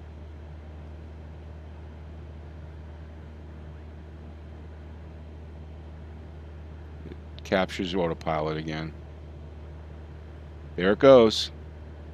I think it's going there. I just disengaged it manually there, okay? So you guys might be right.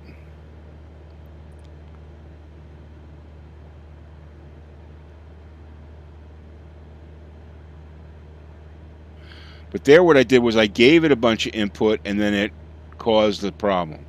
So I was just like tweaking with the yoke a little bit. Yeah, the trim wheel, I got you.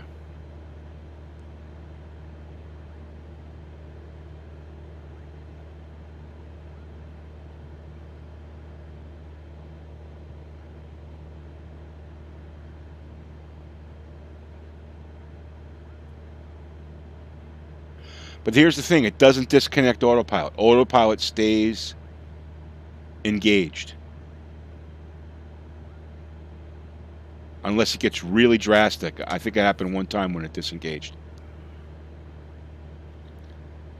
But I think you guys might be onto something. It might be something to do with like yoke noise or something. Yeah, I think you guys helped me figure it out. So what I'm going to do is after we're done streaming here, I'm just going to reset. Just going to unplug all of my yoke. Unplug my yoke, replug, and see what happens.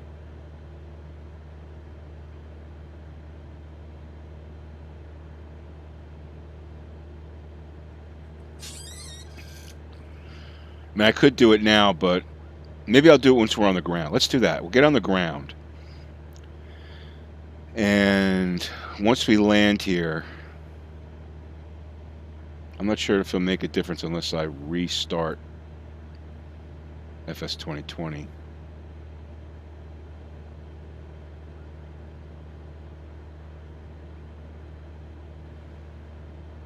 Yeah, my guess is if I've had it before where when I unplugged the yoke while FS 2020 was running, it crashed. So what I could do here is we'll land. I'll shut down FS 2020, unplug the CH products, plug it back in. So in effect, just basically resetting the joystick, the yoke, and see if that has any effect. And if that's the case, then it wasn't well, maybe it still is a flight simulator problem because it shouldn't.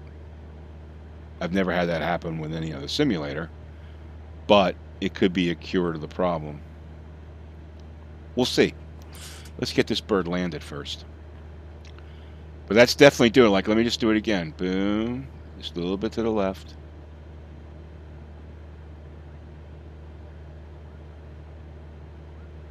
And there we go. There we go. I made one movement, and now it's messed up.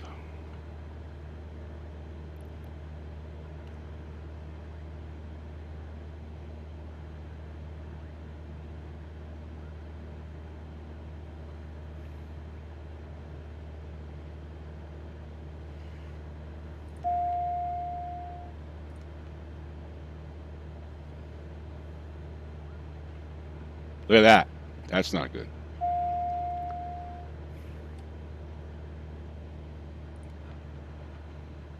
Whoa.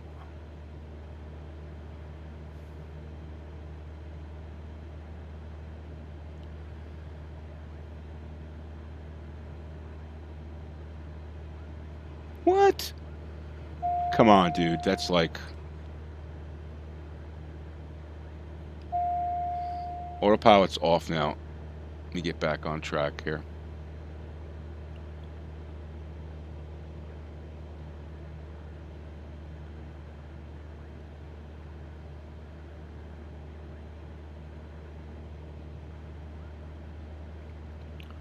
All right, autopilot engaged.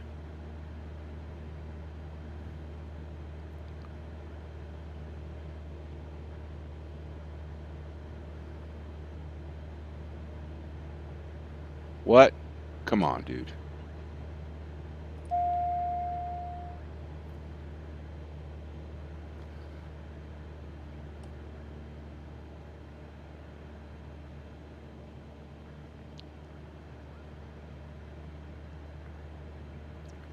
Flight director off, flight director on, autopilot on.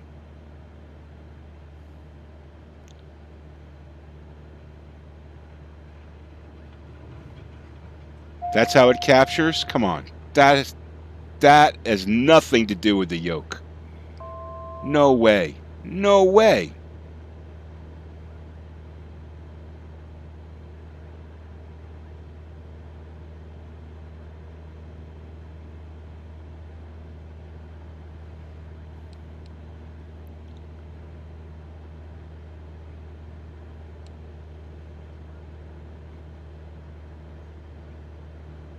Let's just get level flight here. The nose up was way, way up there. All right, so now I'm just getting to level flight here. Just get it to 3100.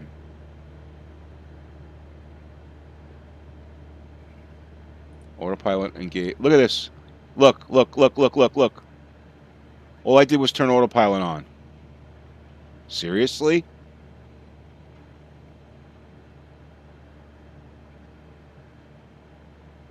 It's going backwards. Maybe because it missed that waypoint? I don't know. I don't know.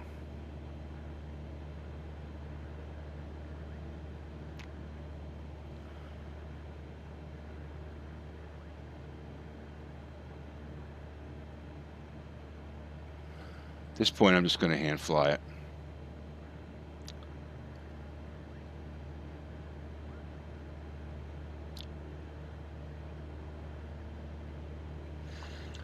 Yeah, I mean, I know I don't have a special version. I just...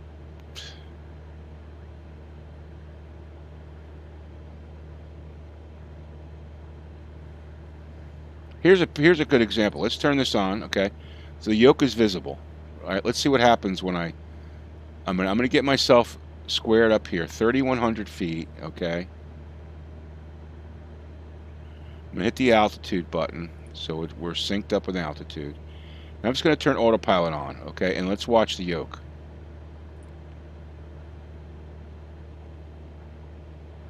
Oh, now it's gonna work.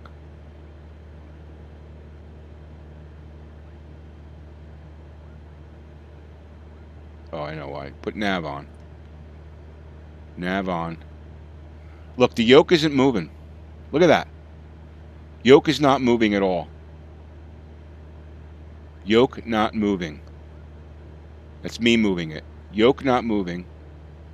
Plane moving.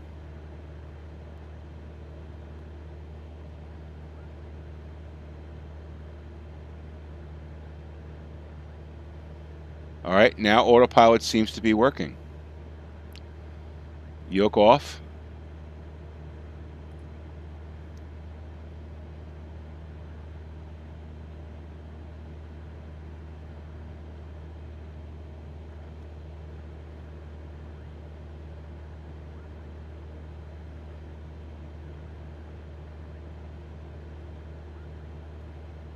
All right, I don't know.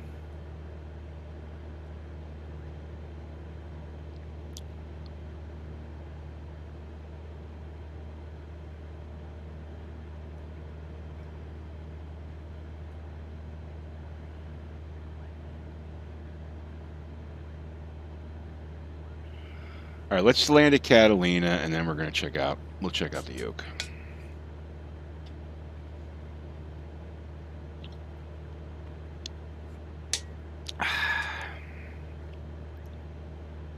I just want to do one more here. Let me just do a little bit of yoke. A little bit of yoke. Just watch the yoke. It's not, watch the screen. Yoke's not moving. Yoke's not moving. Plane's moving. Look. Plane's moving. Yoke's not moving. The yoke's on you. Disengage autopilot. This yoke moving is me. So that dive, the yoke never moved.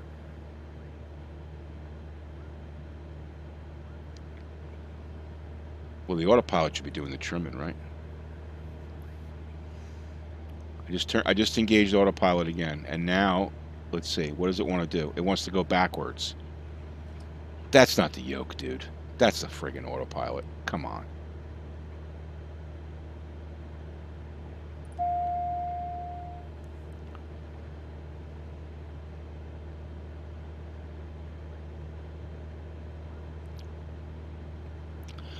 All right, yeah, let's get ready to land here.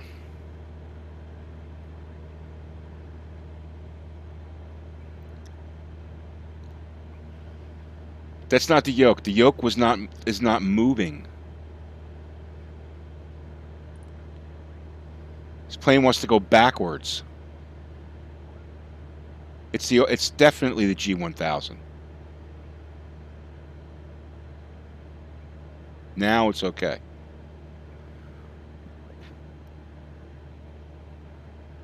So sometimes it wants to go on the magenta, but sometimes it wants to go backwards. Oh, I'm not using live weather, so I've got relatively clear skies.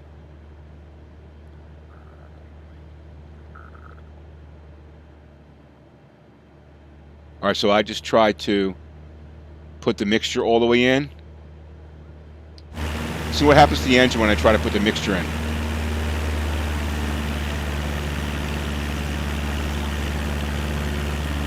Engine slows down.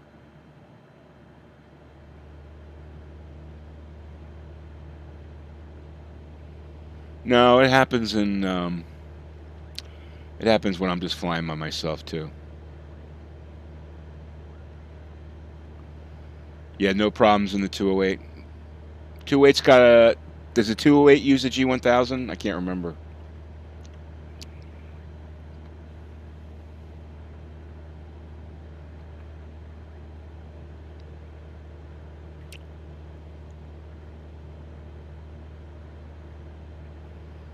Yeah.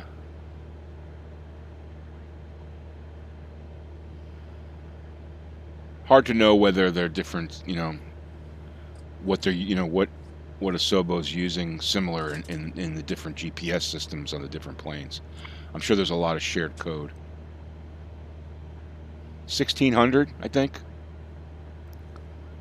It's 1600. 1602. You can't see anything.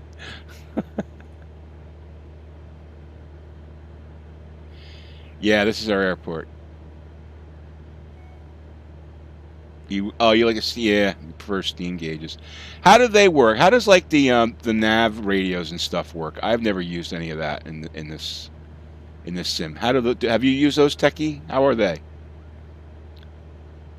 I would imagine that they have that down because I know in FS10, FSX10, or whatever, FSX, the nav radios worked and DME worked pretty well. All right, here's our turn into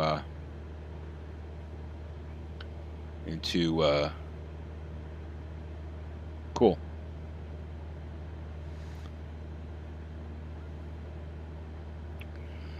I've never landed at this airport in this simulator. Yeah. So you have the same problem with the 1000 and the 3000, right? Yeah, you have similar problems, or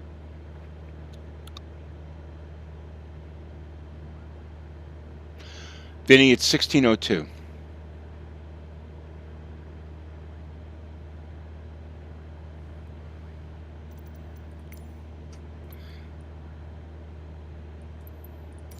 This is a hard one to land at with cloud cover, that's for sure. You could see it right up there. See it? There it is. That's our airport.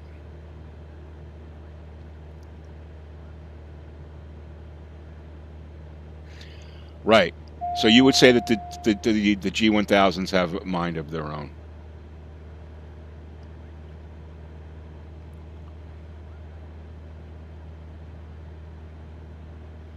Right.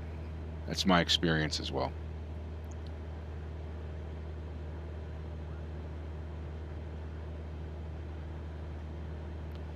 All right, so mixture in, and the plane slows down. Hear that? Hear the engine slow down when I put the mixture in? I got to keep the mixture out. I'm only at 3,000 feet. Shouldn't happen. I should be able to... When you're landing, you should have mixture in, right? I like to be up a little bit so I could see what the hell's going on.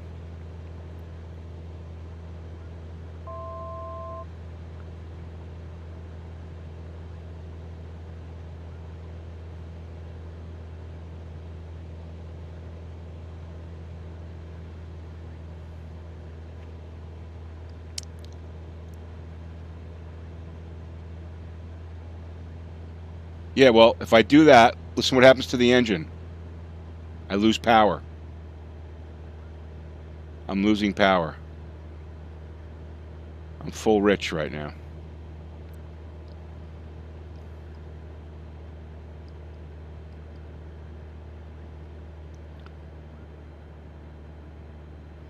All right, first set of flaps in.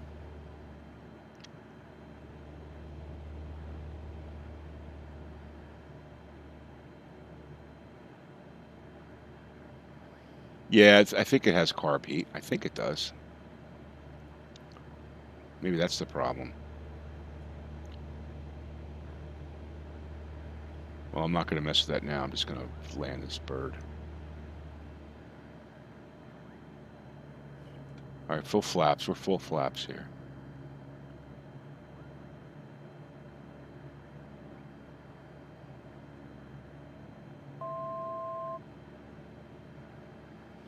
You lost connection? That sucks.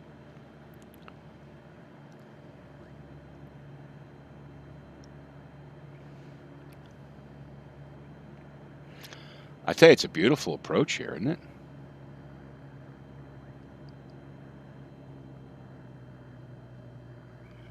We're coming a little hot for a 172. They've got full flaps right there.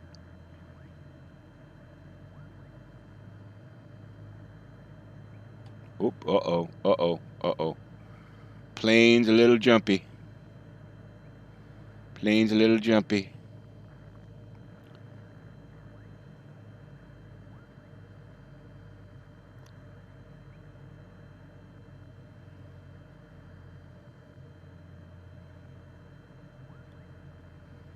Plane's a little jumpy. 500. I got completely idle right now. Slow down. Full flaps idle.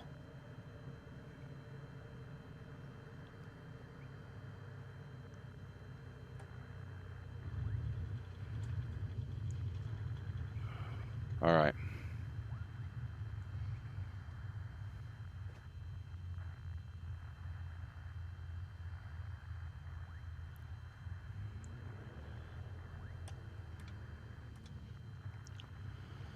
All right, so we made it.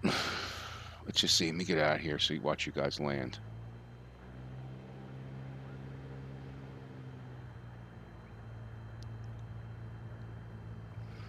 You lost your connection. That's terrible, man.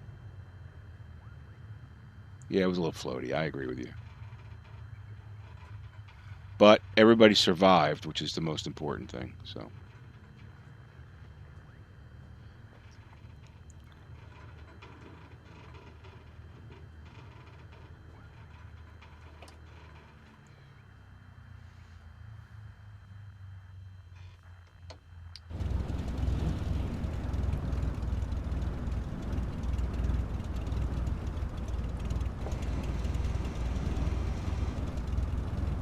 You guys gonna land?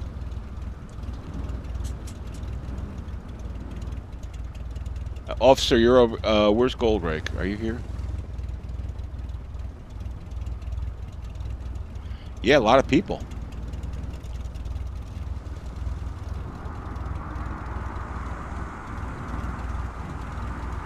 There's Officer Dan coming over.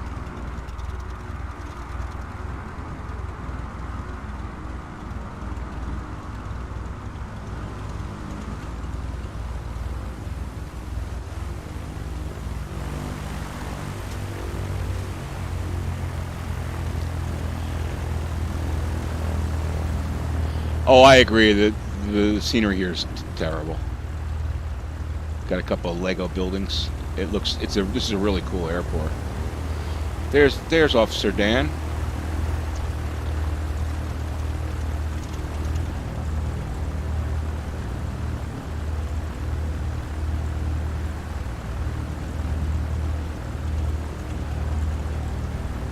Sometimes I have to go into settings and like reconnect. It'll say I'm disconnected, and you just reconnect, and boom, there it is. Oh, really? So maybe maybe you kicked you off the server? I mean, Dan's there.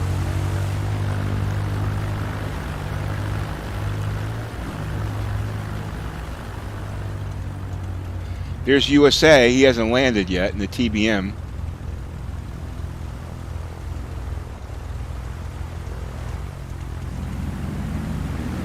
Oh, who's that?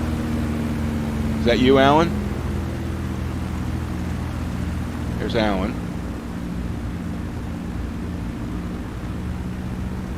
Yeah, I guess maybe the server's just lagging or something.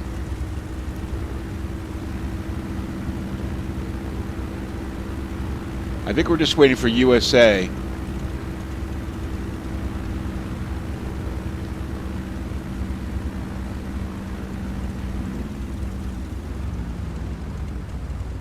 Yeah, like it doesn't turn on your what do you call it, nameplate unless you're certain. You got to be a certain amount of space away, I guess. Which I don't understand why, but whatever. All right, so what I'm going to do here is I'm going to quit out. Well, first, let me do this. Let's go to. I'm going to show you the sensitivity. All right, so let's go to controls, yoke, sensitivity. There you go. There's my sensitivity. That's the yoke. Watch. Boom, boom.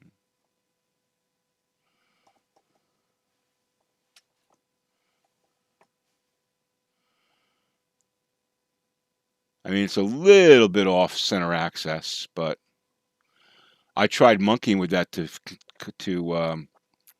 fix that, and I can't calibrate. I can't fix it. So this one's a little off on. I can adjust. I can adjust that. Like that's like right there is right. So I mean, to me, this looks fine. This is the throttle, right? And this is the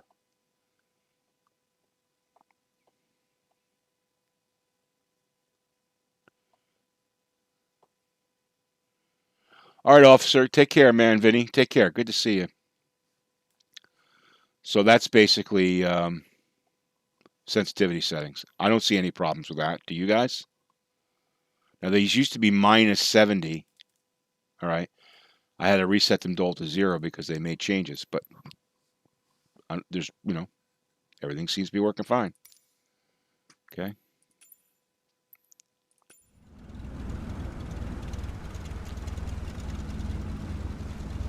All right, Diesel, take care. All right, so I'm going to, I just want to try this experiment. I'm going to quit out, and we're going to end up here again, but I'm going to quit out. All right. Continue.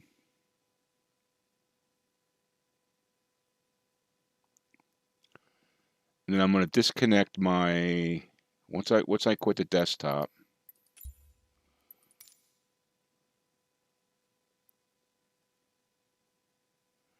Come on.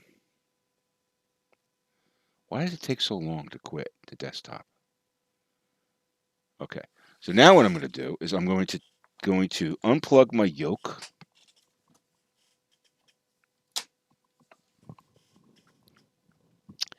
Let me find my yoke and all these crazy wires I got here. Okay, I'm going to unplug my yoke. Hear that? That's unplugging the yoke. And then I'm going to replug it in.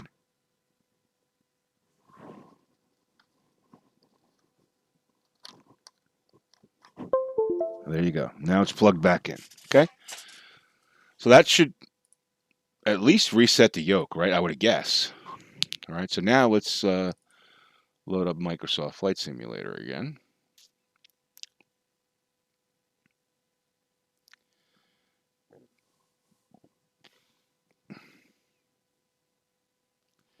Which is going to take some time.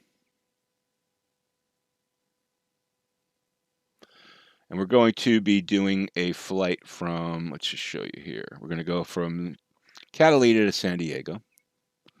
We'll just fly straight across and then go to Sarge and then have a nice approach into San Diego.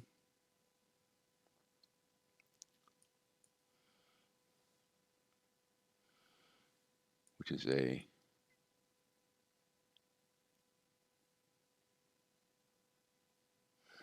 Windows has built-in calibration.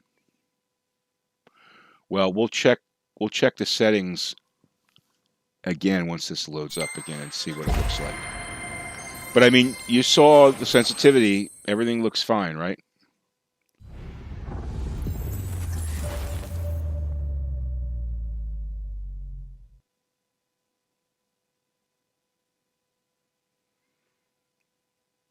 Yeah, but just for me, it's just because it's not having problems for you. I'm on the latest release of Windows. I just updated a couple of days ago. You know?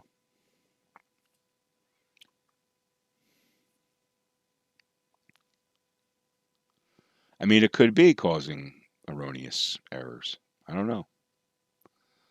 I don't know. All I know is that before this last update, I never had that happening. Ever. Okay? Well, no, shouldn't say that. When I first installed the software and started using the simulator, I was having that problem. Okay? And a subsequent update fixed it.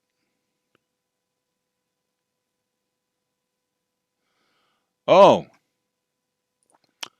do me a favor. If you made scenery for Catalina, we'll check out Nexus Mods. Let me just see. Nexus Mods, Catalina.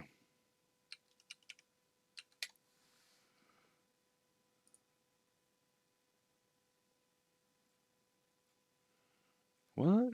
I'm sorry. I'm trying to find it, man.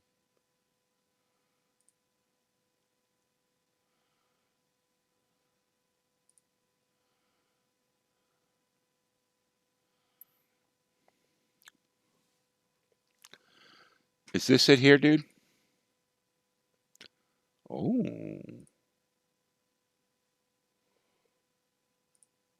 Nice work, man. It looks a lot like the one at X-Plane. Nice work.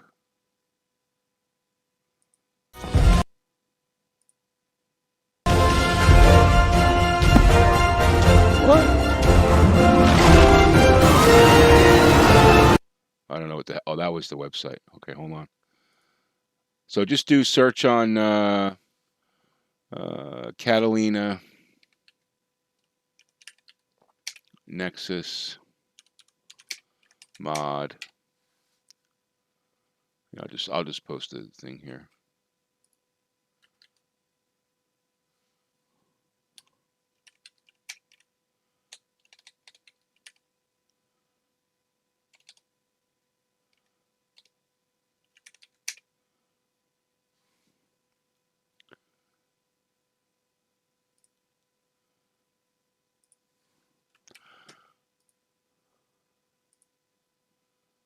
Here's the link, guys, if you want to check it out. Thanks for letting us know about that. There's the link. You want to check it out. All right, let's go to... all right, so we're going to go to... What do we want to do? Why is my mouse... There it is. Let's go to options, controls, and this yoke.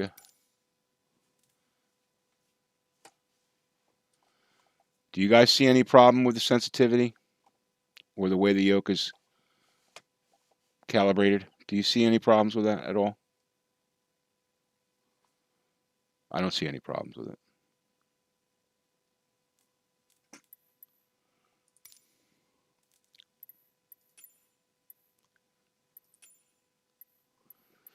All right, let's go to world map. We're going to depart from KAVP. Nope, AVX. And we're going to go to KSAN.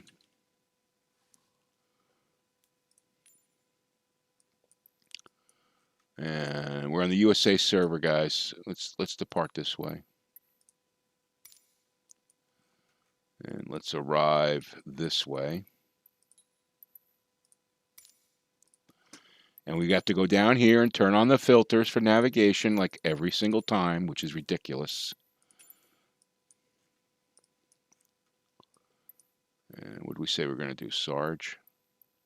Let's just do Gatto. All right. And let's do this like midday to 2 o'clock in the afternoon. That should be it, guys. Should have a half tank of gas.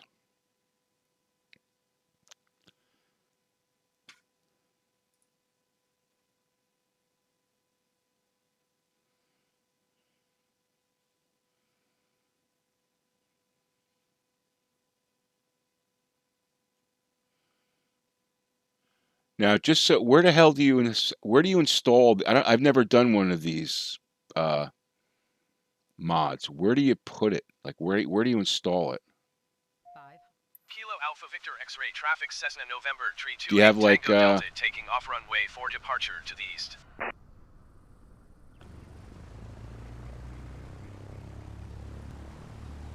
Is there instructions on where to install it?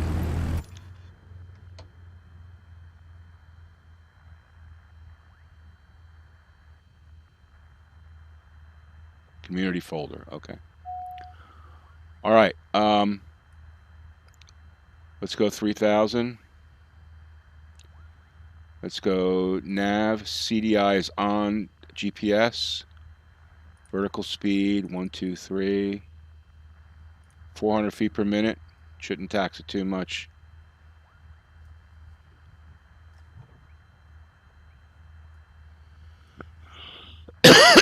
Pardon me.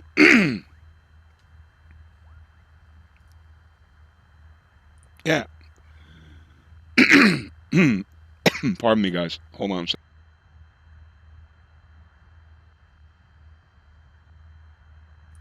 Yeah. I mean, is that yoke tilting to the right a little bit? No, right?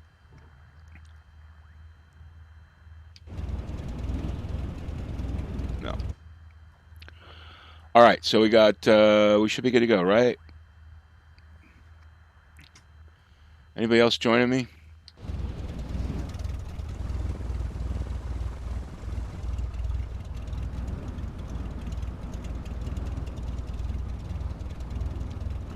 No one joining me?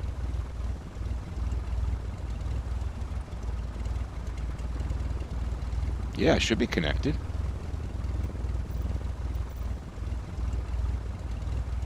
I'm seeing other people out here. I see what's possible instead of what's here. All right, be quiet. Others see. Yeah, I mean,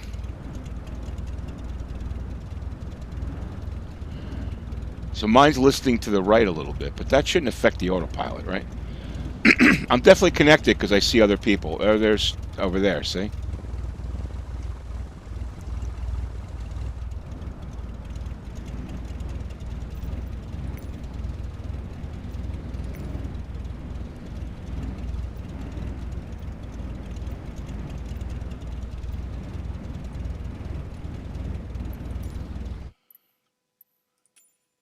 East server.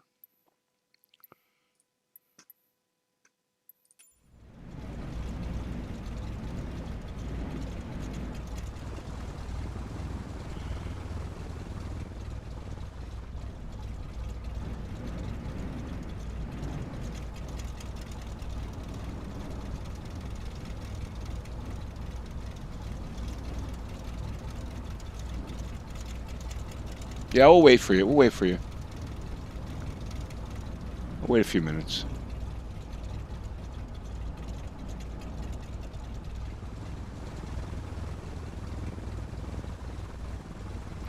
You know what I love doing is I love in VR and X-Plane. I love doing pattern work here at what do you call it? This airport, this Catalina. It's a great place to do pattern work because you got really, really cool vistas and stuff. You know.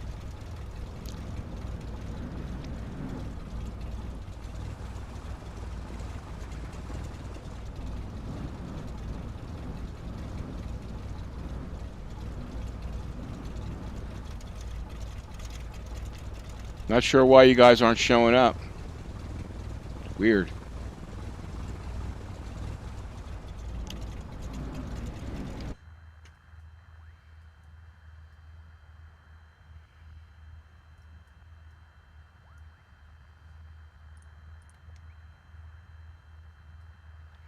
It's definitely listing to the right a little bit. Like, look, there's center.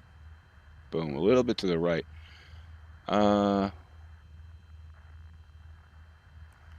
I don't know how the hell I can calibrate that. How do I calibrate that? Can I go to controls?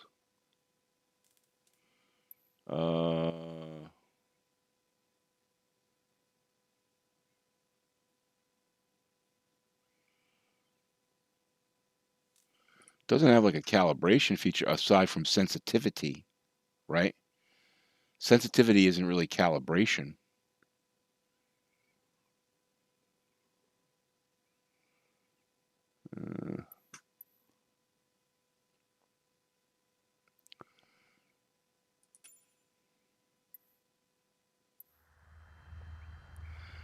Do it from the advanced menu in the controller setup in Windows. All right, I'm not going to... I'll try doing that. I'm not going to do it now.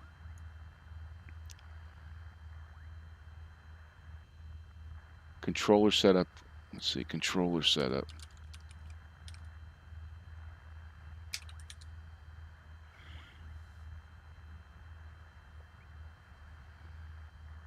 Game bar controller? No.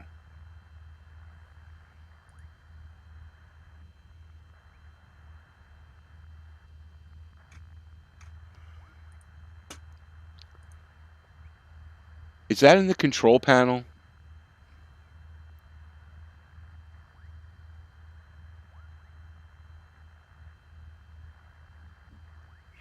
Yeah, I have aileron trim set up too. I'm just curious.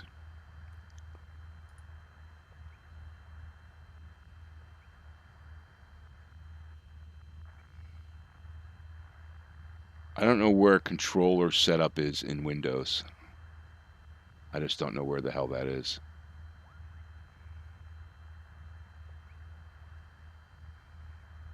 But I may need to reconnect. All right, let me just go here. General.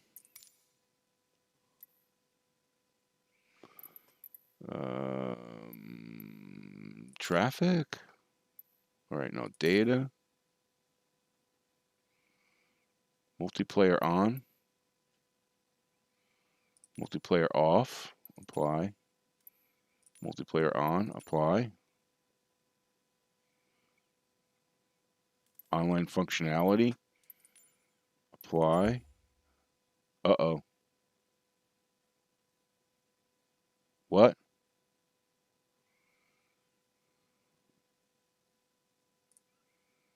What the hell is it doing? Applying graphics? Oh, I know why, because I turned off on. Oh, shit. Am I going to have to redo my graphics settings now?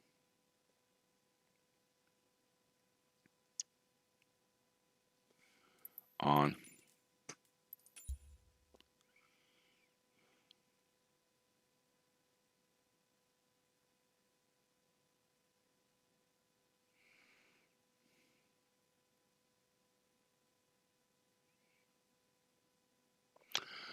All right, I'll check that out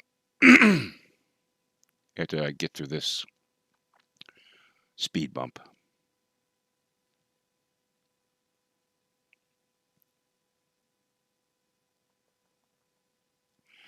All right, let's just check the graphics settings. Make sure it's all right. It's okay. All right, back. Resume.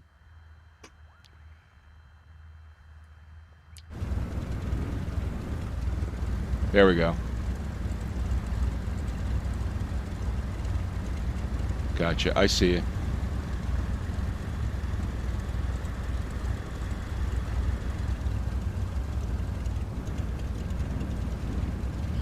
All right, before we go, I want to go control panel,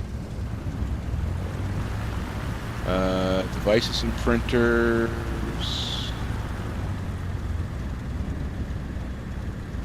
and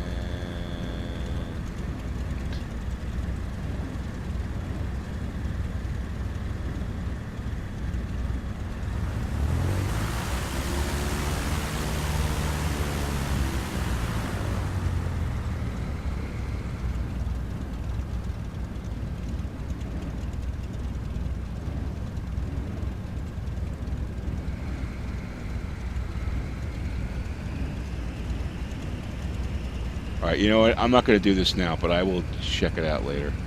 All right, so let's try this out, guys. All right, so let's make sure I'm set up here. Vertical speed 400, GPS, going to Gatto. We got a half tank of fuel, and we're going to get the hell out of here.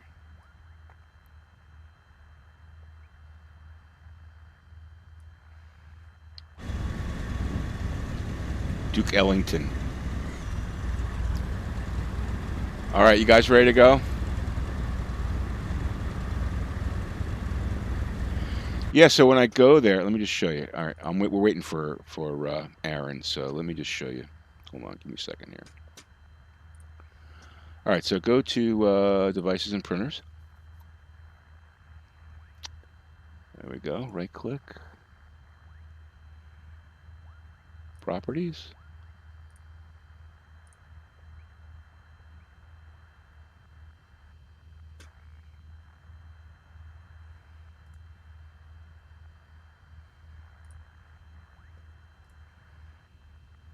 Game controller settings. Advanced. Okay. Properties. There you go. Oh, okay, cool. So let's do... Can we adjust it?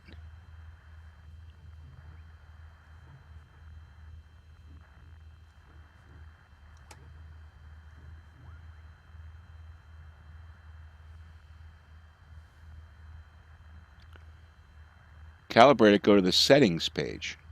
All right. Settings. Calibrate. Let's see how that works. There's a center point. What?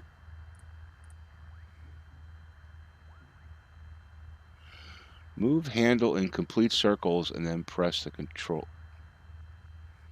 What?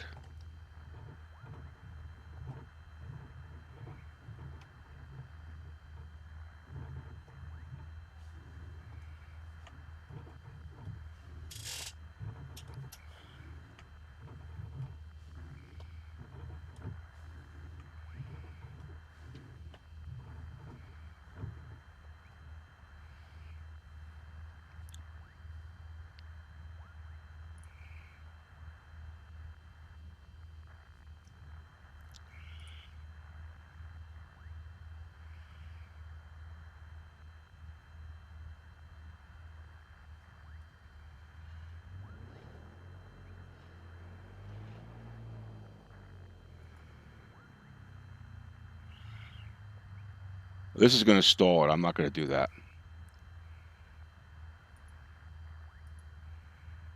All right, that should be okay.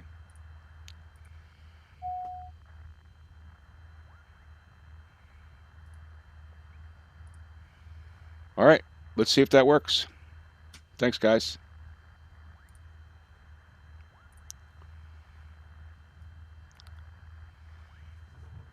Still looks a little skewed. Still looks a little skewed. Let's look at the sensitivity.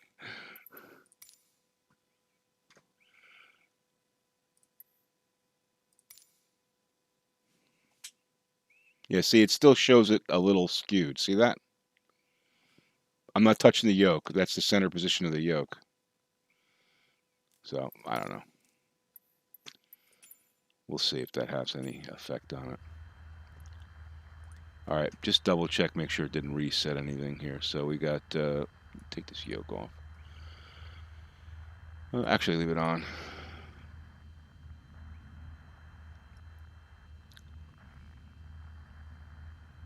Now you play with the dead zone, but... Okay. But it's not properly aligned. It should be properly aligned. Anyway, I guess I'll play with that at another time. So let's just make sure we got nav on. Okay. Oh, look at Aaron and the big bird there.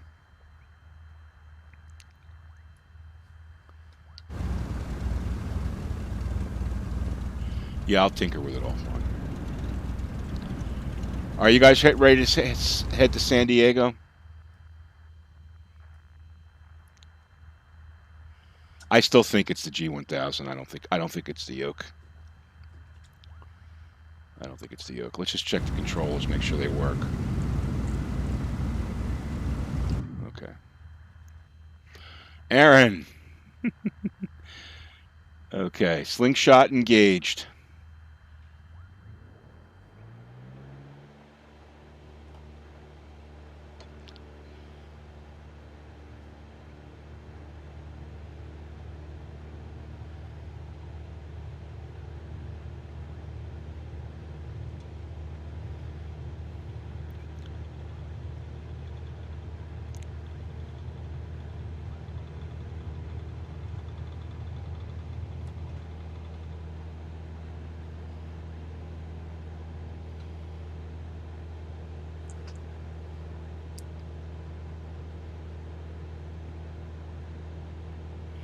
definitely listing to the right. No doubt about that.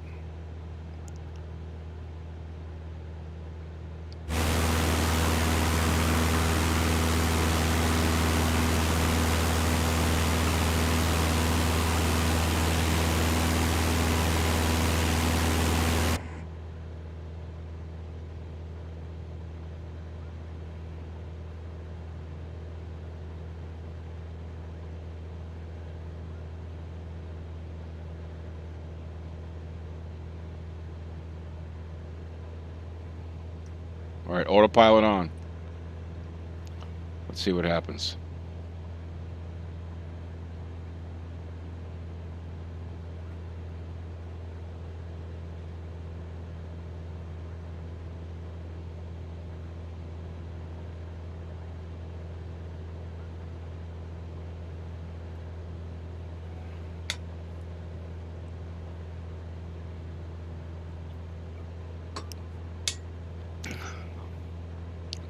Makes a beeline for that magenta, boy.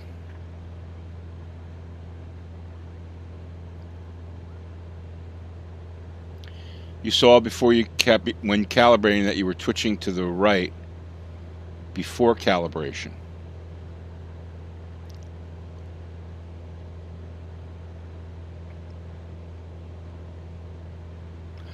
All right, so I unplugged USB, replugged it in on the yoke. I recalibrated it, right? Now, let's see how well it holds the autopilot. Yeah, mine is too, I guess. You know, it's just a tad. Which I'm not sure. I guess you said I could play with the dead zone. It seems like dead zone's a little different than making sure the yoke is aligned properly. I don't know. To me, I don't know. Maybe I'm wrong.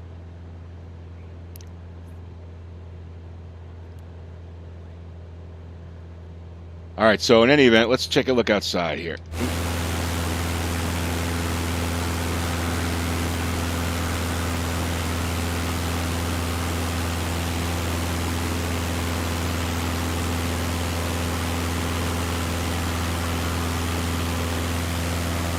To kill induced input, okay.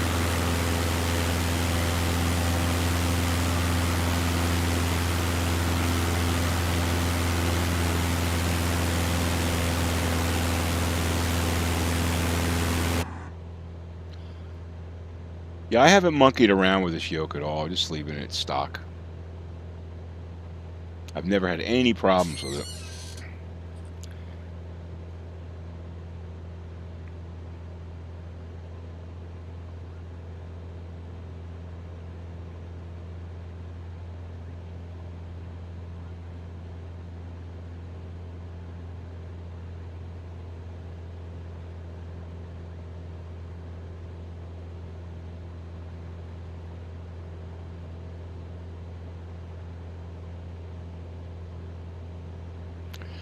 All right, so now let's try again. So now we're at altitude, right? Cruising speed. I'm just going to like just do this a little bit. Just do that a little bit.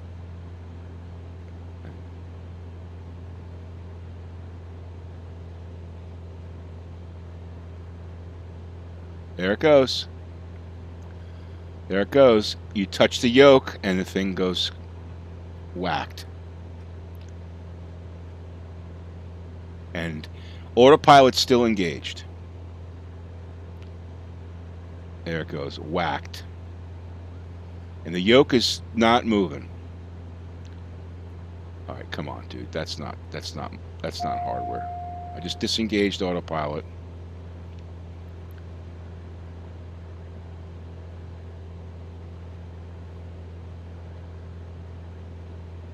It certainly flies manually, no, without a problem. I just calibrated it, though. I don't understand. I just calibrated it. I just went through calibration.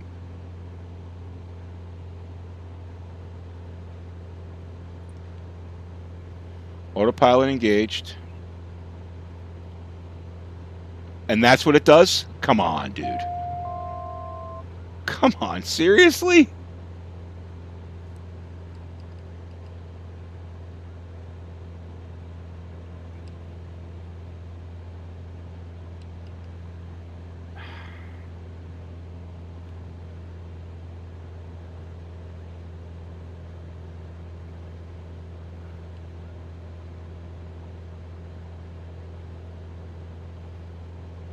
You meant in the MFS setting. So I have to go through and re-calibrate the whole yoke again? I guess I do. I don't know. I mean, but autopilot engaged, and look what happens. What's it doing? Trying to get back to the magenta. Trying to get to 3000.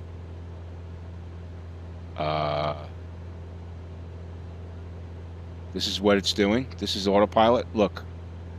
Does that seem right to you? Does that seem right to you? That's what autopilot's doing? That's my yoke? No. There's no way that that's the yoke. No way that's the yoke. There's no way.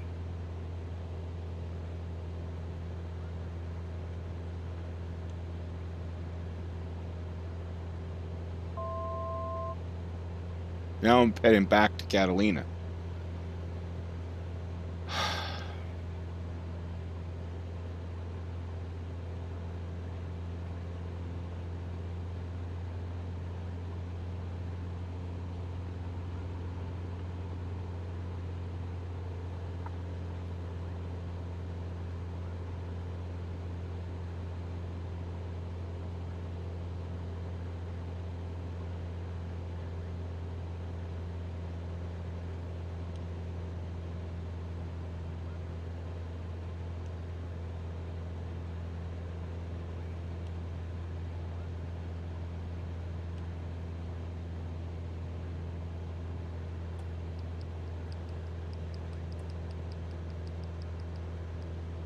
I'm having to adjust the elevator trim here.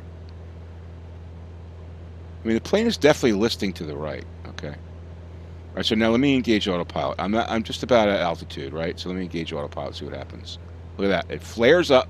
I just turned on autopilot. Look what it's doing. That's not right, dude. There's no way that's right.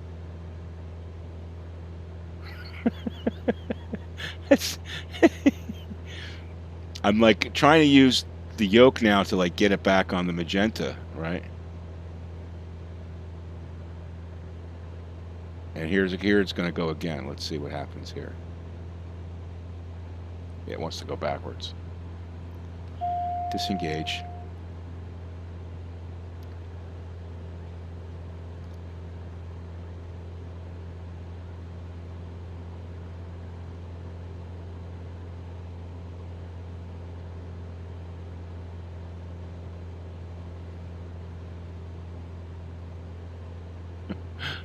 It's really weird, man. Really weird.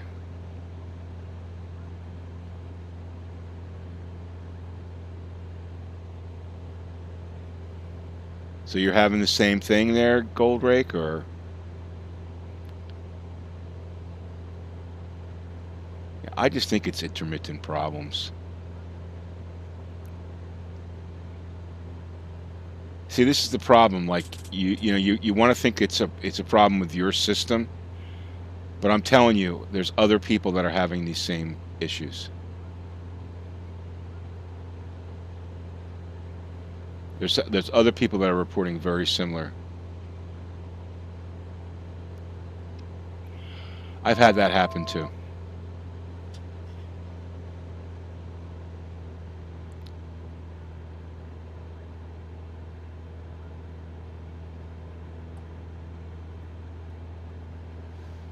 The problem is like who has time to troubleshoot this shit, right? Who has time? I mean,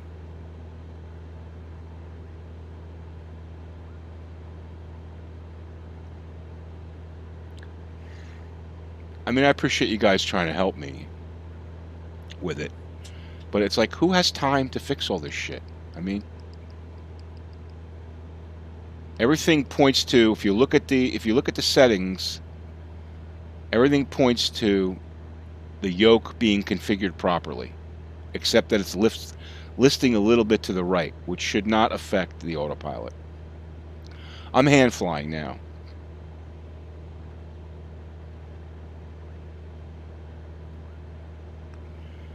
I'm trying to get it to a point where I'm going to turn it on again. This is my problem, Gold Rake, with this software, you know. I got to tell you, I'm about ready to like just stop using it and just go back to X-Plane, because it's one aggravation after the other. And I mean, it's supposed to be a fun thing, not an aggravating thing, right? I mean, I've used X-Plane for, I never have to recalibrate my yokes with X-Plane, ever, ever.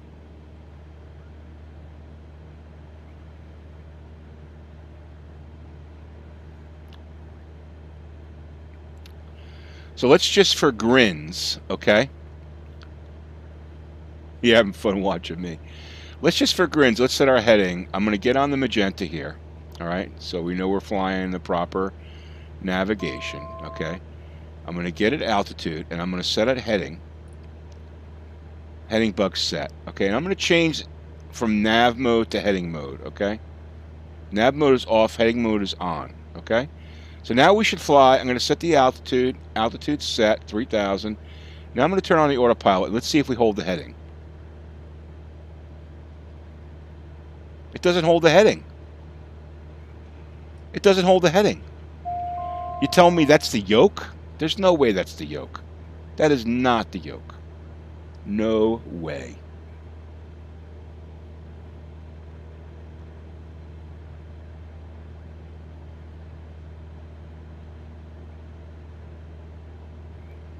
No way.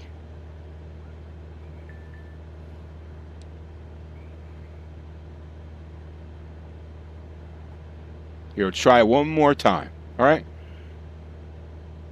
Just one more time. Here we go. All right, so I'm getting, see the little blue heading mark right there? Okay, I'm right on the heading. Okay. I'm going to set the altitude at, let's see, altitude, all right, 2,800. Okay. Autopilot on.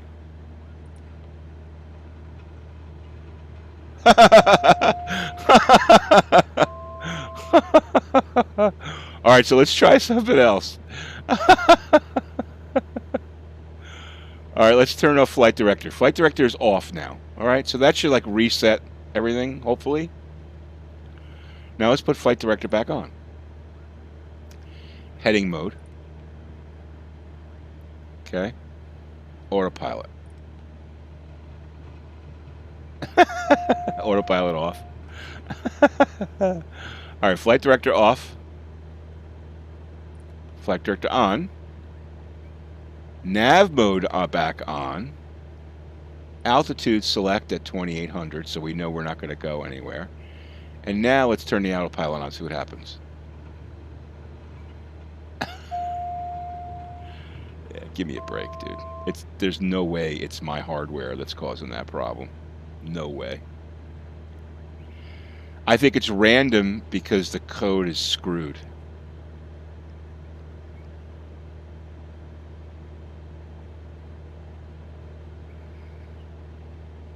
And I'm not the only one. Like I said, go on Facebook, and there's other people saying they're having issues with the G1000.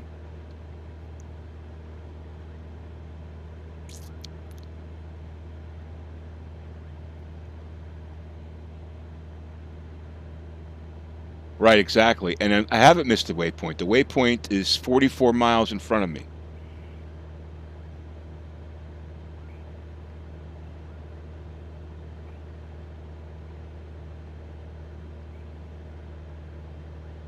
And here's the other thing. If it was erroneous errors coming from the yoke, don't you think like while I'm trying to fly right now, it would be flying like all over the place? I mean, it's perfectly fine. Look. Hand flying is fine.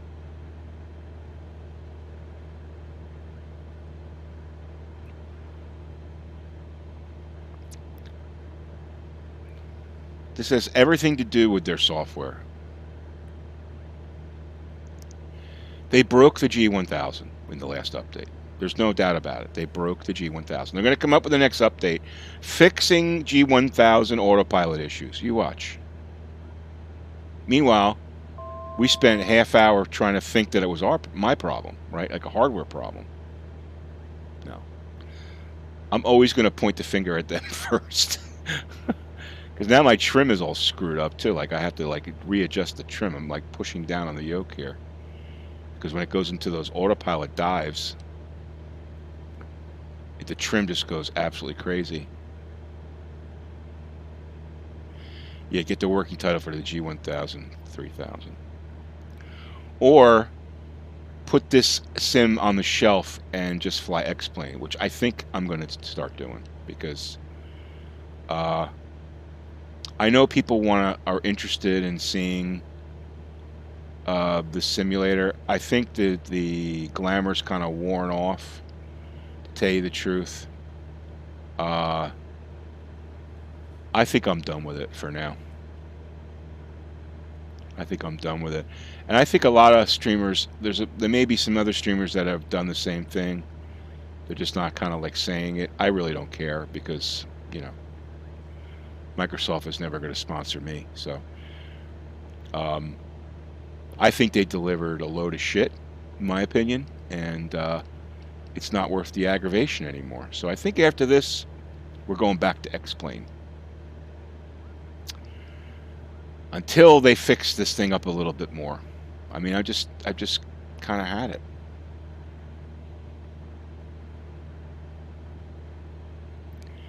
With VR, absolutely. And guess what? It's going to be just in time for the next couple of weeks when my Reverb 2 is going to be happening. So guess what? I tell you what, if you were in VR with this thing, and you started to go into that spin and autopilot, it'd certainly give you probably give you a queasy feeling. That's for sure. Like I can trim it out. Let's see.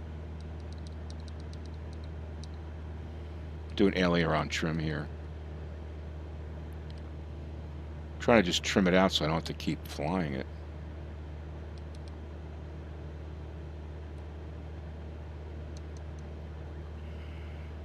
Alright, so I just trimmed it out here.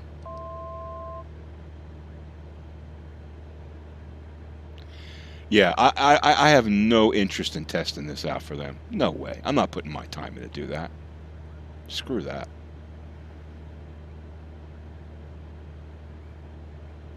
They can't even get 2D to work. Now, why am I flying so slow? Why am I flying so slow? Let's go altitude. Oh, we're not. That's right. We have autopilot off. I can't use autopilot. I have to trim down.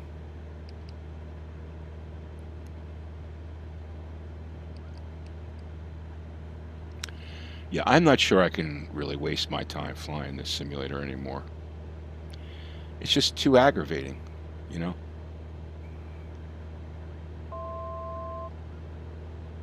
I mean, it was fine until this last update, really. I mean, I was not fine, but it was better until this last update. But,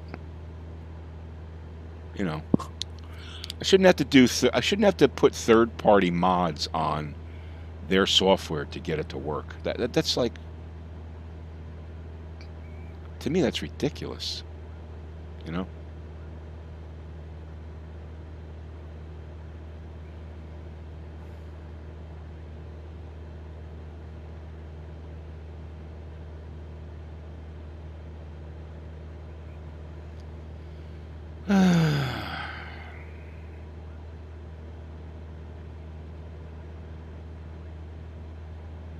Well, I appreciate you guys trying to help me sort it out. I do.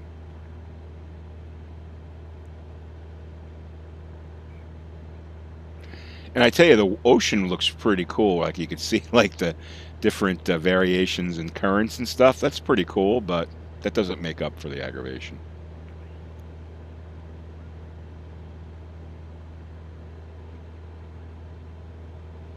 Yeah, I know what you're saying, Alan. Listen, I'm not going to completely abandon it, but it's just not fun. It's not fun for me. I mean, having to deal with all these problems. I mean, like I said, it was fine until this last update. Now it's just, you know, we're back to square. Seems like this is what the kind of stuff that was happening on the first release. Exactly the kind of stuff that was happening with the G1000. I remember I was flying the Ti SC2, into Augusta, Georgia airport, and all of a sudden the plane just started having a mind of its own and flying like a washing machine, bucking and shaking and diving, and I couldn't even control it.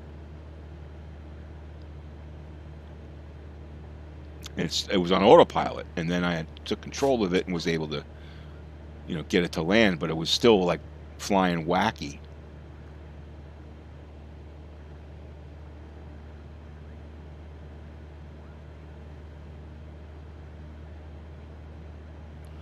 Now, why am I only flying 90 miles an hour?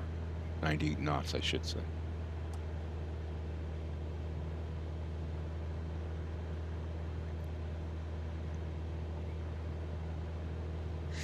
Yeah.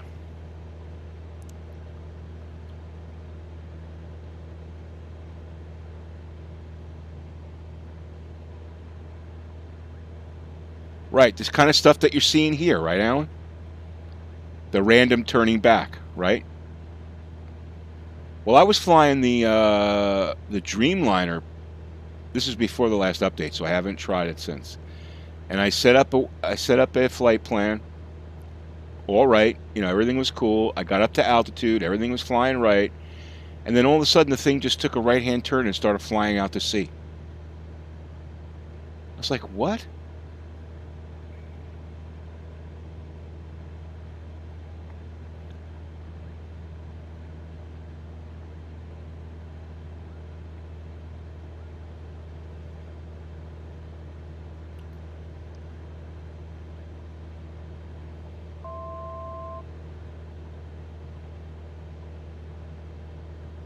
Yeah, so I'm a little hasty. I'm sure I'm gonna do streams with simulator FS 2020, but I'm gonna do more with X-Plane because X-Plane to me is an enjoyable flight sim right now. Okay, it's reliable. I know what I'm getting. I know the planes are gonna function well. Sometimes you have little glitches here and there. Okay, but for the most part, it's totally reliable. At least the Alpha isn't a disappointment. Yeah, I guess. Oh, the yoke. Yes. Yes, yes, yes, yes, yes, yes, yes. Yes. A lot of people love that. You cannot see anymore. You can't? Yeah, it looks like everybody disappeared. Maybe Microsoft removed me for the server because they're mad at me because I'm dissing their software. Yeah, I don't see anybody right now. Oh, check again. There's people behind me there.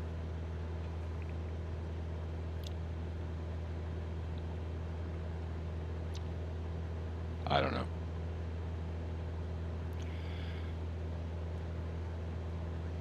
What's the model? Flies like crap, you won't care. I think that pretty much holds true, guys.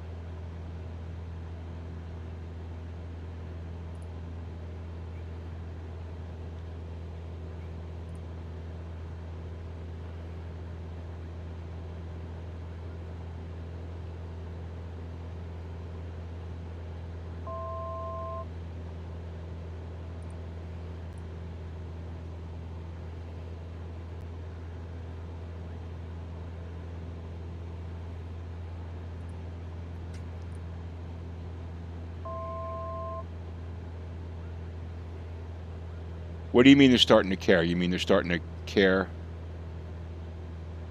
Oh.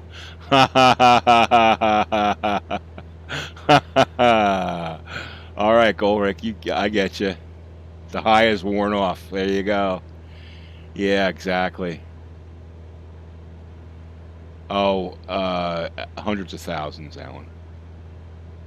Yeah, I mean, it's in the hundreds of thousands. No, it's a game, dude. This is a game. It's not a simulator. It's not a simulator. It's a game. I mean, I don't buy that whole argument, but you can't use this to, in X-Plane 11, you can use that to train a fly. You can't use that. You can't use this for that. Give me a break.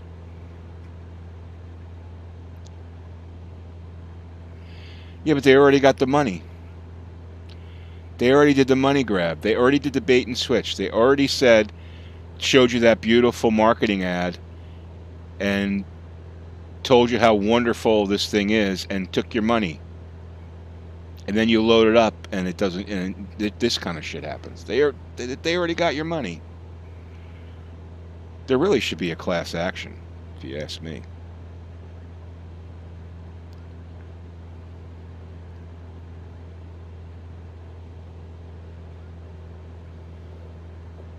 X-Plane 11 with ortho scenery is an absolute competitor to this. Your father doesn't want to buy a flight yoke, so you're flying with keyboard or Xbox controller. Well, yeah, that's how they're making their money. And you're buying add-ons to. You're talking about with FS 2020 or with X-Plane?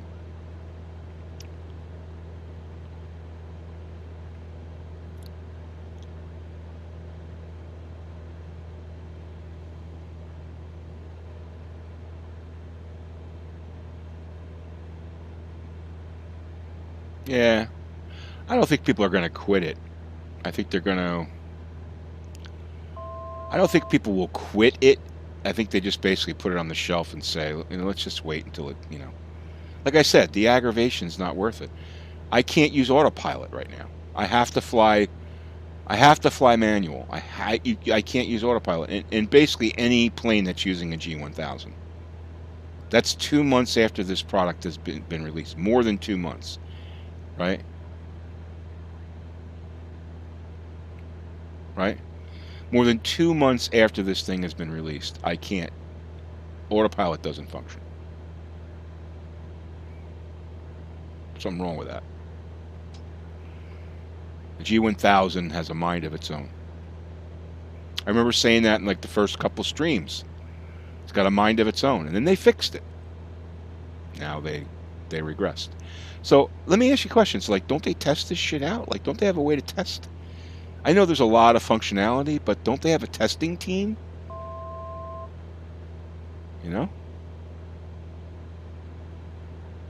Or they just rely on the people that spent the money to tell them where the problems are. Yeah, exactly. We're the testing team, right? Then that's a flawed process. That's a flawed process. And I know that's common in the gaming world, but that doesn't make it right. Doesn't make it right.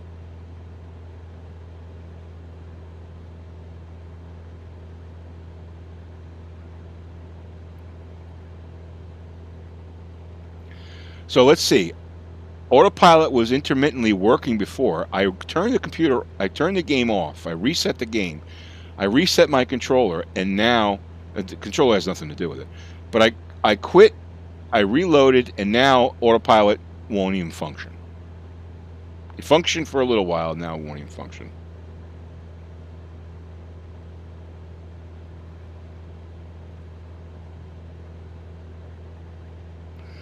All right, Aaron. Actually, I'm going to be signing off after we land in San Diego. So, but if you're subscribed to the channel, you'll be here the next time we stream. Hopefully.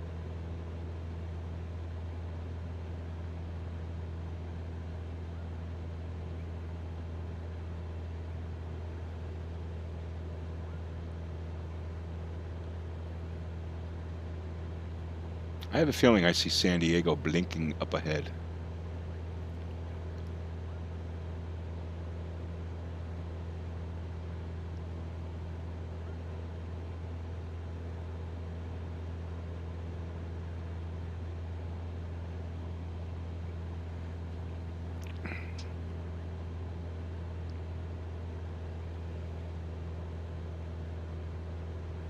I'll tell you what, I won't pay a dime for any add-ons for this simulator. No way. I've already spent enough money on it. Awesome, Aaron. Great. I appreciate you subscribing. Thank you. I wouldn't spend a dime on any add-on.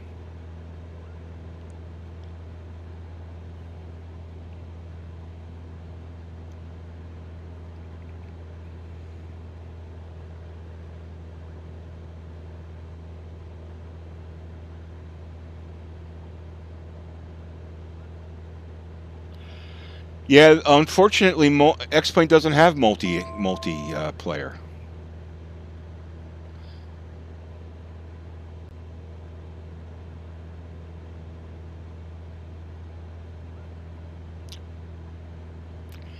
You can do multiplayer like if you're Pilot Edge or VATSIM or one of those, but X-Plane doesn't have a multiplayer capability.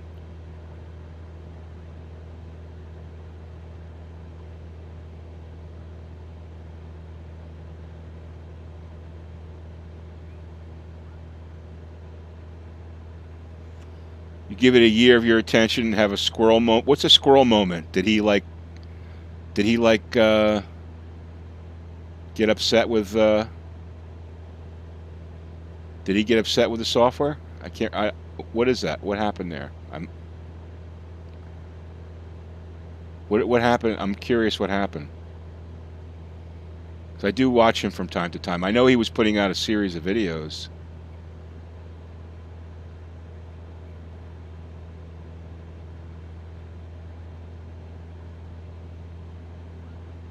Oh, okay.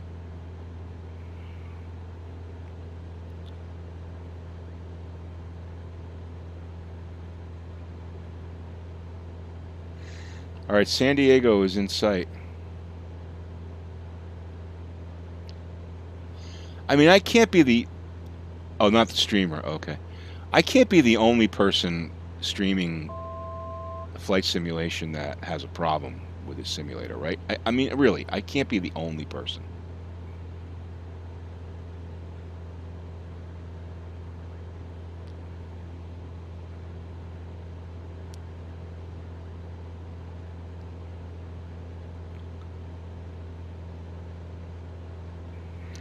All right, we're coming into our Gatto waypoint. We got 9 miles to that, and then we're going to make our descent into San Diego for our final landing of the day.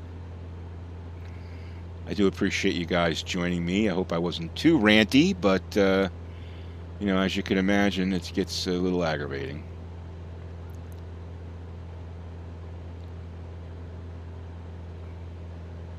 Should we try autopilot one more time?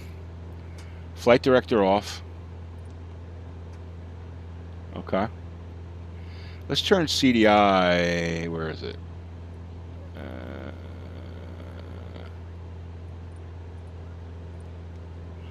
Let me turn the CDI off and on. Okay, let's try that. Okay. Then we're going to do flight director on, and we're going to go nav. We'll set the altitude to what we are currently, and then let's turn the autopilot on. Whoa! That is not the yoke, dude. That is not the yoke. Did you see that? That is not the yoke. There's no way that's the yoke. No way.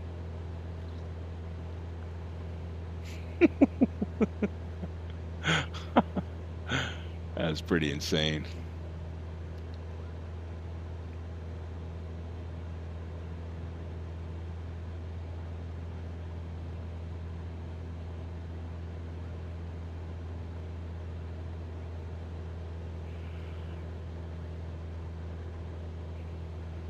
Good luck.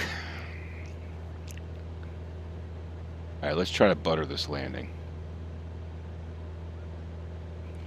Yeah, I mean, crazy or what? I mean, that's not hardware.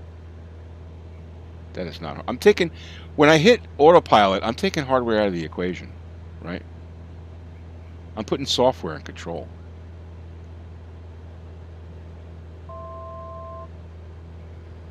It is crazy.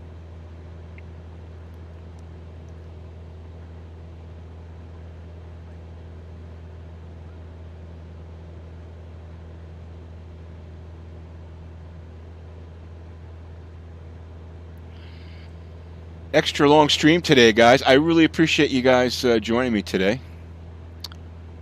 If you haven't hit the like button, please do. Or dislike if you don't like what you see.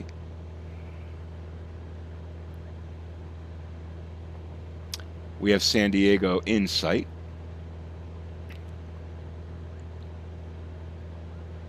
KSAN. Is it Charles Lindbergh, I guess? I think that's what it's called. Charles Lindbergh, I think. No, San Diego International, sorry.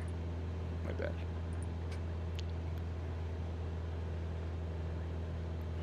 All right.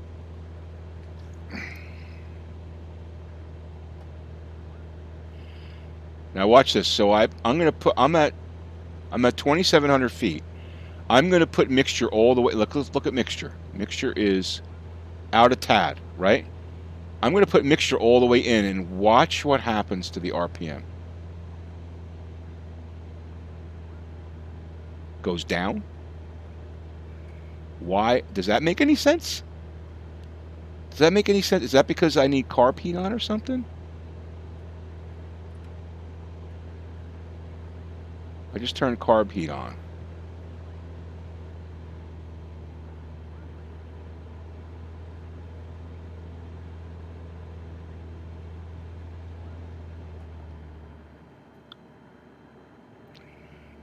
I mean, it's 10 degrees out, 10 degrees Celsius outside.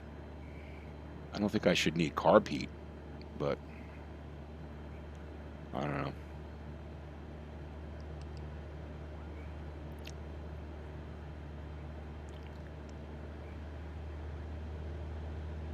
I get more gas flow if I pull the mixture out a tad than I do when it's all the way in. That doesn't make any sense to me.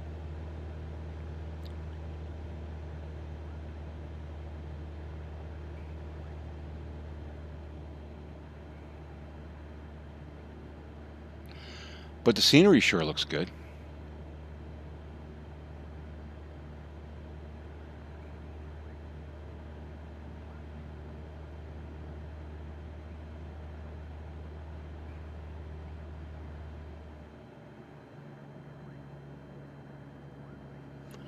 All right, let's get notch of flaps in there.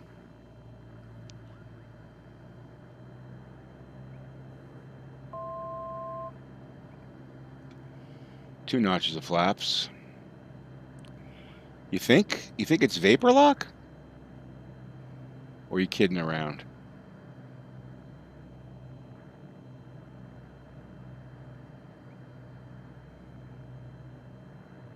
Kidding, yeah. Am I wrong, or is that really like right now? I'm full throttle. If I open it up, I get better fuel flow. If I reduce the mixture, I'm getting better fuel flow. All right, full flaps now.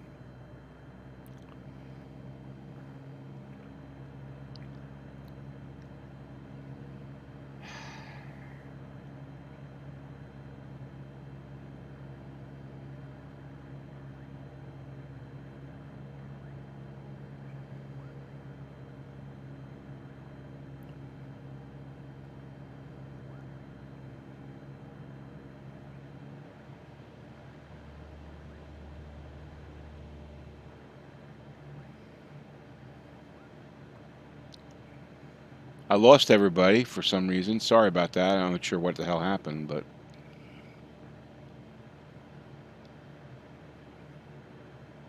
I enjoyed the groove flight while it lasted, that's for sure.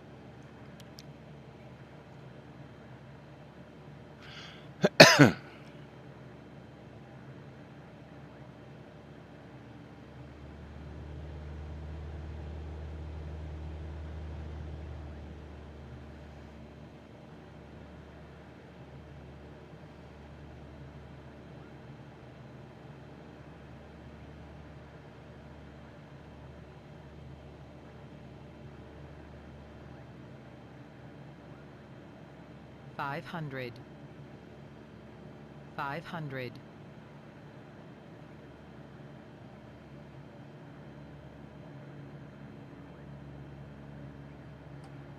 I think even that is wrong. I'm pretty sure this airport is at sea level, and it called 500 when I was at 600.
All right, well, we made it safe. Thanks for the stick of butter there, Gold Rake. I thought that was a pretty decent one. Certainly does look nice, you know. Can't deny that.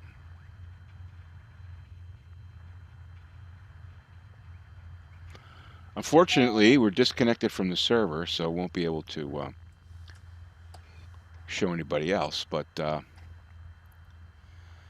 that's going to do it for me today, guys. Listen, I really appreciate you guys stick with me. I hope it was entertaining. Yeah. So listen, these views are expressed by me, and they're basically my opinion. Your opinion may differ. That's fine. You know, I'm just frustrated because it seems like the software is going backwards. But in any event, I'm sure I'll be flying it again. Hopefully they'll come up with an update to fix the G1000. I'm going to take a look at it, my calibration again, just to make sure. It seems it's fine in Windows. I'm going to check it in X-Plane. If it's fine there, then it's definitely a MS problem, and I'll see if there's something I could do there. But in any event, the Autopilot, I'm pretty certain that has nothing to do with hardware. I think it's all about the G1000 and the Autopilot system. But I guess we shall see, right? Hey, guys, listen, if you haven't hit the like button, please do. I'm sure most of you guys are already subscribed, and I appreciate that. Cracker, take care. Good seeing you. And you guys are flying for VR Aviation in both FS Economy and in On Air. I really appreciate all the flights that you guys do. It really helps out the groups. Cracker, I know that you fly a lot for FSC, and I appreciate that, man. You're like a maniac flyer. But guys, thank you very much, and we'll see you guys soon. Take care.